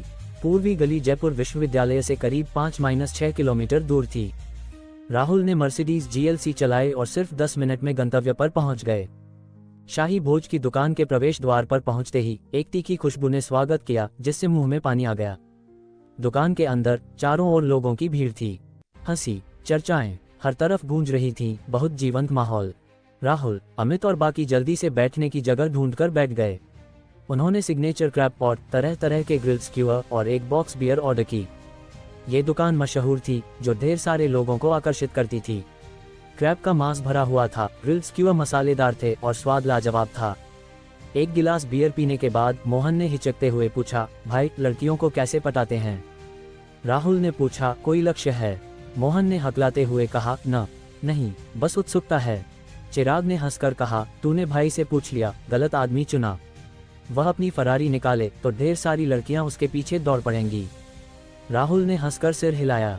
अमित ने तुरंत कहा, बकवास, मुझे लगता है भाई का दिल सच्चा है। राहुल ने सिर हिलाया। अमित मुझे समझता है। अमित ने कहा, उदाहरण के लिए अगर कोई लड़की आइसक्रीम खाना चाहे तो भाई तुरंत खरीदने जाएं। लेकिन आइसक्रीम पिघलने से बचाने के लिए भाई लैम्बोर्गिनी बुल चलाएं, ताकि जल्दी से लड़की तक पहुंचे और वह पूरी आइसक्रीम खा सके। फिर लड़की जरूर इतनी प्रभावित होगी कि तुरंत भाई को पसंद करने लगेगी। राहुल के मुंह के कोने हल्के से फड़के। इस लड़के की सोच तो पहाड़ी रास्तों की तरह टेढ़ी मेढ़ी थी। रात का खाना 9:30 तक चला और फिर सब हॉस्टल लौट आए। राहुल ने चिराग, अमित और मोहन को नशे में एक दूसरे को गले लगाते देखा। यही है छात्र जीवन, कोई साजिश नहीं, कोई षड्यंत्र नहीं, सब कुछ इतना हल्का और सुखद। योजक चिन्ह, योजक चिन्ह, योजक चिन्ह। जयपुर हवाई अड्डे पर ढेर सारे लोग बड़े बड़े बैग और सूटकेस के साथ मुस्कुराते हुए आए, लेकिन जल्द ही उनके चेहरों पर आश्चर्य उभर आया, क्योंकि आज जयपुर हवाई अड्डे पर तरह तरह की त्वचा वाले ढेर सारे विदेशी लोग समूहों में आ रहे थे। वे मोटे चश्मे, सफेद शर्ट और जेब घड़ियां पहने हुए थे, बहुत सुसंस्कृत और विद्वान लग रहे थे। इस समय सफेद बालों वाले प्रोफेसर राकेश शर्मा और प्रोफेसर रवि गुप्ता थके हुए बाहर निकले। राकेश ने आह भरी, आखिरकार सुरक्षित उतर गए। मुझे लगा था कि मैं भगवान से मिलने जा रहा हूँ। उम्मीद है ये गणित सम्मेलन मुझे निराश नहीं करेगा। बगल में रवि ने कहा, चिंता मत करो, ये तुम्हें निराश नहीं करेगा। तुम्हें पता है, राहुल शर्मा ने पिछले सम्मेलन में जुड़वां अभाज्य संख्याओं की परिकल्पना हल करके इतिहास रच दिया था। हमें बस ये सोचना है कि इस बार वह हमें क्या आश्चर्य देगा। ये कहते हुए रवि की आंखें चमक उठीं। राकेश ने इस पर ज्यादा कुछ नहीं कहा। गणितीय समस्याएं हल करने के लिए सिर्फ ताकत ही नहीं, बल्कि अचानक मिलने वाली प्रेरणा की भी जरूरत होती है। राहुल ने पिछले सम्मेलन में जुड़वां अभाज्य संख्याओं की परिकल्पना हल की थी। यह उसकी ताकत थी और साथ ही एक बहुत ही संयोगपूर्ण बात। राकेश को यकीन नहीं था कि ऐसा फिर होगा। जब राकेश हवाई अड्डे से बाहर निकले तो उन्होंने दूर की ऊंची इमारतें और चौड़ी सड़कें देखकर बुदबुदाया, हालांकि ये भारत फिल्मों और खबरों से कुछ अलग लगता है। बगल में रवि ने कहा, अलग ही नहीं, क्या तुम जानते हो, ये सिर्फ जयपुर है, भारत का एक अर्ध प्रथम श्रेणी का शहर, लेकिन मुझे लगता है कि यह सियाटल से ज्यादा अलग नहीं है। थोड़ा रुककर रवि ने फिर कहा, खासकर यहाँ का खाना, यह अमेरिका के सारे स्थानों को मात देता है। खाने की बात सुनकर रवि ने लार और उत्साह से बोला, चलो मैं तुम्हें भारतीय व्यंजन खिलाता हूँ। राकेश ने हाथ हिलाकर कहा, नहीं, दिन भर की उड़ान के बाद मुझे थोड़ा चक्कर सा लग रहा है, अब खाना नहीं खा सकता, बस मैं जल्दी होटल जाकर आराम करना चाहता हूँ। रवि ने उसे खींचकर कहा, होटल के पास एक खाने की दुकान है, मेरे साथ चल। थोड़ी देर बाद वे एक हरियाणवी रेस्तरां में थे। राकेश ने रंग बिरंगे व्यंजनों को देखा और हवा में तैरती लुभावनी खुशबू सूंघी। आखिरकार वह खुद को रोक न सका और चम्मच से एक चम्मच व्यंजन मुंह में डाल लिया। तुरंत उसकी आंखें चमक उठीं। फिर राकेश जैसे पूरा सिर कटोरे में डुबो देना चाहता था, उसका मुंह चिकनाई से भर गया। बगल में रवि ने थाली में कम होते खाने को देखकर कहा, राकेश तुमने तो कहा था कि तुम नहीं खाओगे। राकेश ने कहा, बहुत स्वादिष्ट है। रवि और राकेश जैसे कई विदेशी थे। वे सभी राहुल शर्मा के खेल परिकल्पना सम्मेलन के लिए आए थे। उनका स्वागत करने के लिए जयपुर विश्वविद्यालय ने कई हरे पौधे, फूल और कुछ पुरानी इमारतों को नया रंग करवाया। यह विदेशियों के लिए दावत नहीं थी, ये जयपुर विश्वविद्यालय का चेहरा बेहतर दिखाने के लिए था, ताकि सम्मेलन में भाग लेने वाले विश्वविद्यालयों और प्रोफेसरों के जरिए जयपुर विश्वविद्यालय को दुनिया भर में प्रचारित किया जा सके और पश्चिमी मीडिया द्वारा भारत की बदनामी को कम किया जा सके। राहुल कैंपस की घुमावदार सड़कों पर टहल रहा था। हल्की हवा के साथ उसके नाक के पास एक सुगंध उभरी। राहुल धीरे से मुड़ा तो देखा कि प्रिया गुप्ता कब उसके बगल में आ गई थी। आज प्रिया ने नीला लंबा गाउन पहना था, हाथ में दस्तावेजों का ढेर था। वह शांत और उदार लग रही थी, जिससे लोग अनायास उसके करीब जाना चाहते थे। प्रिया ने मुस्कुराकर कहा, डीन हरेंद्र सिंह ने मुझे तुम्हें ढूंढने को कहा था और पलक झपकते ही तुम मिल गए। राहुल ने आश्चर्य से पूछा, मुझे क्या काम? प्रिया ने हंसकर कहा, कल के सम्मेलन की वजह से। उन्होंने मुझे याद दिलाने को कहा कि यह कल सुबह 9 बजे से शुरू होगा। हरेंद्र की घबराहट समझ में आती थी। आखिर राहुल का रिकॉर्ड था। पिछले सम्मेलन में राहुल आधा घंटा लेट हो गया था और लगभग मजाक बन गया था। और इस सम्मेलन में चाहे पैमाना हो, लोगों की संख्या हो, हरेंद्र कोई गलती नहीं होने देना चाहते थे।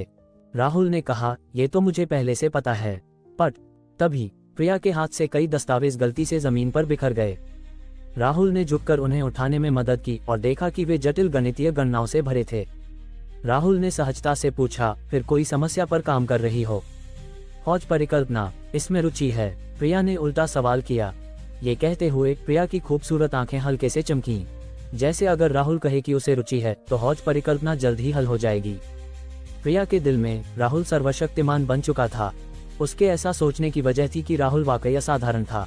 पहले उसने जय परिकल्पना हल की, फिर जुड़वां अभाज्य संख्याओं की परिकल्पना, उसके बाद हेल परिकल्पना। हाल ही में प्रिया को पता चला कि राहुल का शंकर प्रसाद और विक्रम सेठी से गहरा रिश्ता है। धीरे धीरे प्रिया के दिल में राहुल की छवि बेहद विशाल हो गई थी, जो असाधारण चमक के साथ थी और सर्वशक्तिमान शक्ति रखती थी। राहुल ने प्रिया की उम्मीद भरी आंखें देखी और अपनी नाक छूते हुए कहना चाहा कि उसे रुचि नहीं है, लेकिन उसके दिमाग में अचानक एक स्पष्ट सूचना गूंजी, डिंग, कार्य शुरू, हौज परिकल्पना हल करें और 5 सुनहरे लकी ड्रॉ प्राप्त करें। ये देखकर राहुल के शब्द जैसे गले में अटक गए और वह बोल न सका। फिर उसने कहा, हाँ, काफी दिलचस्प है। आखिर ये 5 सुनहरे लकी ड्रॉ थे जिन्हें छोड़ना नहीं था। प्रिया की आंखें चमक उठीं। फिर प्रिया राहुल को अपने ऑफिस ले गई और हौज परिकल्पना पर गहराई से काम शुरू किया। ये कहना होगा कि हौज परिकल्पना वाकई सहस्राब्दी समस्याओं में से एक थी। भले ही राहुल के पास अकादमिक स्तर का गणित अनुभव था और पूर्ण एकाग्रता भी, लेकिन इसे कम समय में हल करना असंभव था। आसमान धीरे धीरे अंधेरा होने लगा और हौज परिकल्पना में ज्यादा प्रगति नहीं हुई और गहरे शोध के लिए प्रिया राहुल को अपने घर ले गई। शायद चर्चा इतनी रोमांचक और आकर्षक थी। राहुल और प्रिया पूरी रात जागते रहे और पूरी इमारत रात भर हिलती रही। योजक चिन्ह, योजक चिन्ह, योजक चिन्ह। अगले दिन आसमान साफ था। एक लाल सूरज उग रहा था और जयपुर विश्वविद्यालय के प्रवेश द्वार पर रखे रंग बिरंगे फूलों के साथ मिलकर एक सुंदर दृश्य बन रहा था। कैंपस में रंगीन बैनर लगाए गए थे। राहुल शर्मा के हेल परिकल्पना सम्मेलन में सभी विद्वानों और प्रोफेसरों का हार्दिक स्वागत। जयपुर विश्वविद्यालय में आपका स्वागत है। विभिन्न त्वचा वाले विदेशी गणित प्रोफेसर और विशेषज्ञ जैसे ही विश्वविद्यालय पहुंचे, द्वार पर इंतजार कर रहे शिक्षकों और स्वयंसेवकों ने उन्हें सभागार में ले जाकर उनकी जगह पर बिठाया। राकेश ने सभागार की भीड़ को देखकर कहा, कितने पुराने दोस्त आए हैं। हाँ, आखिर सब इतिहास का गवाह बनना चाहते हैं, रवि ने कहा। राकेश ने सिर हिलाया और जवाब नहीं दिया, क्योंकि वह यहाँ इतिहास देखने नहीं आया था। उसकी एकमात्र इच्छा थी कि गणितीय प्रतिभा राहुल शर्मा अपनी आंखों से हेल परिकल्पना को कैसे समझाते हैं। इस समय जयपुर विश्वविद्यालय के गणित स्कूल के डीन हरेंद्र सिंह भी आह भर रहे थे। उन्हें कभी नहीं लगा था कि उनके प्रबंधन में गणित स्कूल विश्व स्तरीय सम्मेलन आयोजित करेगा, और वह भी इतने कम समय में 2 बार। बगल में उपडीन ने कई बार घड़ी देखी और चिंता से कहा, राहुल अभी तक नहीं आया, कहीं वह फिर लेट तो नहीं होगा। हरेंद्र का दिल थोड़ा सिकुड़ा। नहीं, ऐसा नहीं होना चाहिए। तब जब हरेंद्र चिंतित थे, एक के बाद एक भारी कदमों की आवाज आए। मोटे चश्मे पहने पुराने प्रोफेसरों का एक समूह बातें करते हुए आगे बढ़ा और जल्दी अपनी जगह ढूंढ ली। आगे की सीट पर बैठे प्रोफेसर बरनवाल ने सभागार की भीड़ को देखकर कहा, इस बार भारत में पिछले बार से ज्यादा लोग आए हैं। बगल में प्रोफेसर ललित नारायण ने कहा, आखिर हेल परिकल्पना में रुचि रखने वाले लोग जय परिकल्पना से कहीं ज्यादा हैं। थोड़ा रुककर ललित ने फिर कहा, क्या तुम्हें लगता है कि उनकी हेल परिकल्पना का जवाब सही है? बरनवाल ने कहा, कम से कम मुझे कोई स्पष्ट गलती नहीं मिली। बेशक यह उनके सम्मेलन के विवरण पर निर्भर करता है, लेकिन मुझे उनसे बहुत उम्मीदें हैं। ललित ने समझदारी से सिर हिलाया, फिर अपनी जेब घड़ी देखी और बोला, समय हो रहा है। बरनवाल ने यह सुनकर अपने चेहरे पर और उत्साह दिखाया। बरनवाल की उम्मीदों की तुलना में हरेंद्र का चेहरा और चिंतित था। वह नहीं आया। सम्मेलन शुरू होने वाला था और राहुल पिछले बार की तरह फिर नहीं आया। अब क्या करें? इसलिए हरेंद्र ने स्कूल नेताओं को पहले मंच पर भेजा, जितना हो सके बोलने को कहा और समय बढ़ाने की कोशिश की। फिर उन्होंने जल्दी से फोन उठाया और राहुल को कॉल किया। फोन लंबे समय तक बजा और पिछले बार की तरह कोई जवाब नहीं मिला। सभागार में कई गणित विशेषज्ञों की असंतुष्ट आवाजें सुनकर हरेंद्र घबराहट में इधर उधर टहलने लगे। फिर उन्होंने फोन उठाया और राहुल के काउंसलर सुनील यादव और रूममेट अमित यादव को कॉल किया, लेकिन किसी को राहुल का पता नहीं था। हरेंद्र ने हार नहीं मानी। उन्होंने कॉल करना जारी रखा। जब उन्होंने प्रिया गुप्ता को कॉल किया तो आखिरकार अच्छी खबर मिली। प्रिया ने कहा, राहुल और मैं कल रात हौज परिकल्पना पर बहुत देर तक चर्चा करते रहे। थोड़ा लेट उठे, अब रास्ते में हैं, 10 मिनट में पहुंच जाएंगे। हरेंद्र ने ये सुनकर खुशी से कहा, शानदार, देश विदेश के गणितज्ञ सभागार में हैं। कॉल खत्म करने के बाद हरेंद्र उड़ते हुए मंच पर गए और धारा प्रवाह अंग्रेजी में बोले, राहुल शर्मा कल रात हौज परिकल्पना पर शोध कर रहे थे, इतना कि वे समय भूल गए। कृपया उन्हें माफ करें, वे रास्ते में हैं। पहले कई लोग इस बात से नाराज थे कि प्रस्तुतकर्ता राहुल समय पर नहीं पहुंचा, लेकिन हरेंद्र की व्याख्या सुनकर सबकी नाराजगी तुरंत गायब हो गई। इसके बजाय उम्मीद, असीम उम्मीद।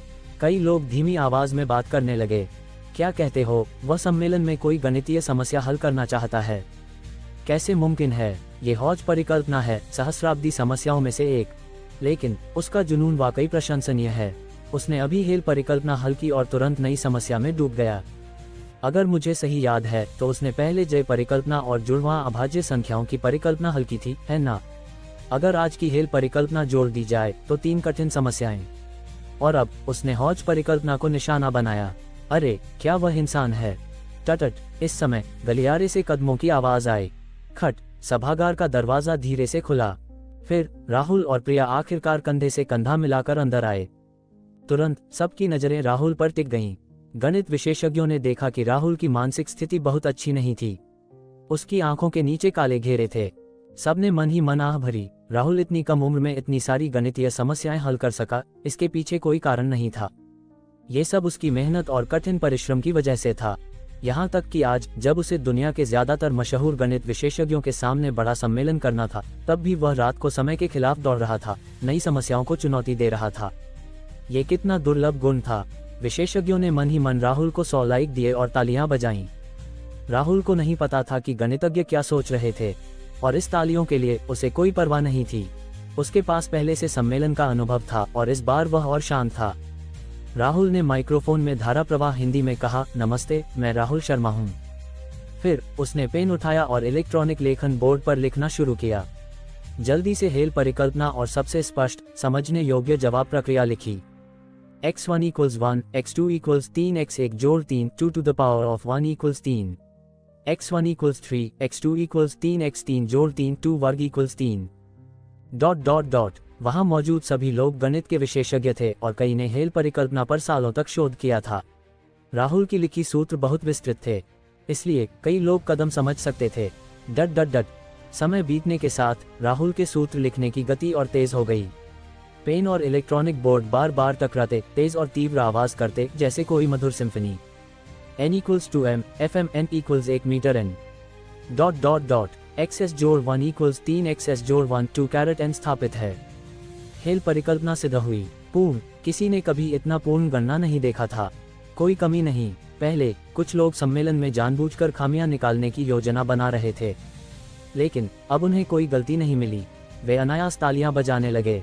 फिर पूरे सभागार में गड़गड़ाहट भरी तालियां गूंजीं। आमतौर पर इस समय प्रस्तुतकर्ता को मुड़कर मुस्कुराकर धन्यवाद देना चाहिए, लेकिन राहुल अभी भी गणित विशेषज्ञों की ओर पीठ करके खड़ा था। उसके हाथ का पेन अभी भी तेजी से लिख रहा था। जल्द ही गणित विशेषज्ञों ने ये देखा, हेल परिकल्पना तो सिद्ध हो चुकी थी, राहुल फिर भी गणनाएं क्यों लिख रहा था। 1/2 a जोड़ 12b h के x q = 0. ... आखिरकार किसी ने चिल्लाकर कहा, हौज परिकल्पना। वह हौज परिकल्पना का जवाब दे रहा है। ये बात जैसे एक गहरे बम की तरह थी, जिसने पूरे सभागार को हिला दिया। हालांकि सबको पहले पता था कि राहुल कल रात हौज परिकल्पना पर शोध कर रहा था। उन्होंने उसकी मेहनत और कठिन परिश्रम की तारीफ की थी, लेकिन हौज परिकल्पना पर शोध करने वाले बहुत लोग थे, और ज्यादातर लोग इसे हल करना तो दूर, इसे समझने में भी बहुत मेहनत करते थे।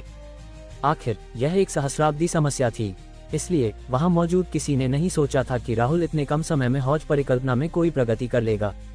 लेकिन राहुल अब क्या करना चाहता था? सार्वजनिक रूप से हौज परिकल्पना का जवाब देना। ये कैसे मुमकिन था? उसने अभी अभी हेल परिकल्पना हल की थी। आगे की सीट पर बैठे प्रोफेसर बरनवाल ने राहुल के तेज लेखन को देखा। उनकी धुंधली आंखें धीरे धीरे चमकने लगी और उनके जुरीदार चेहरे पर उम्मीद भरी थी। आगे के एपिसोड सुनने के लिए सब्सक्राइब कीजिए हमारी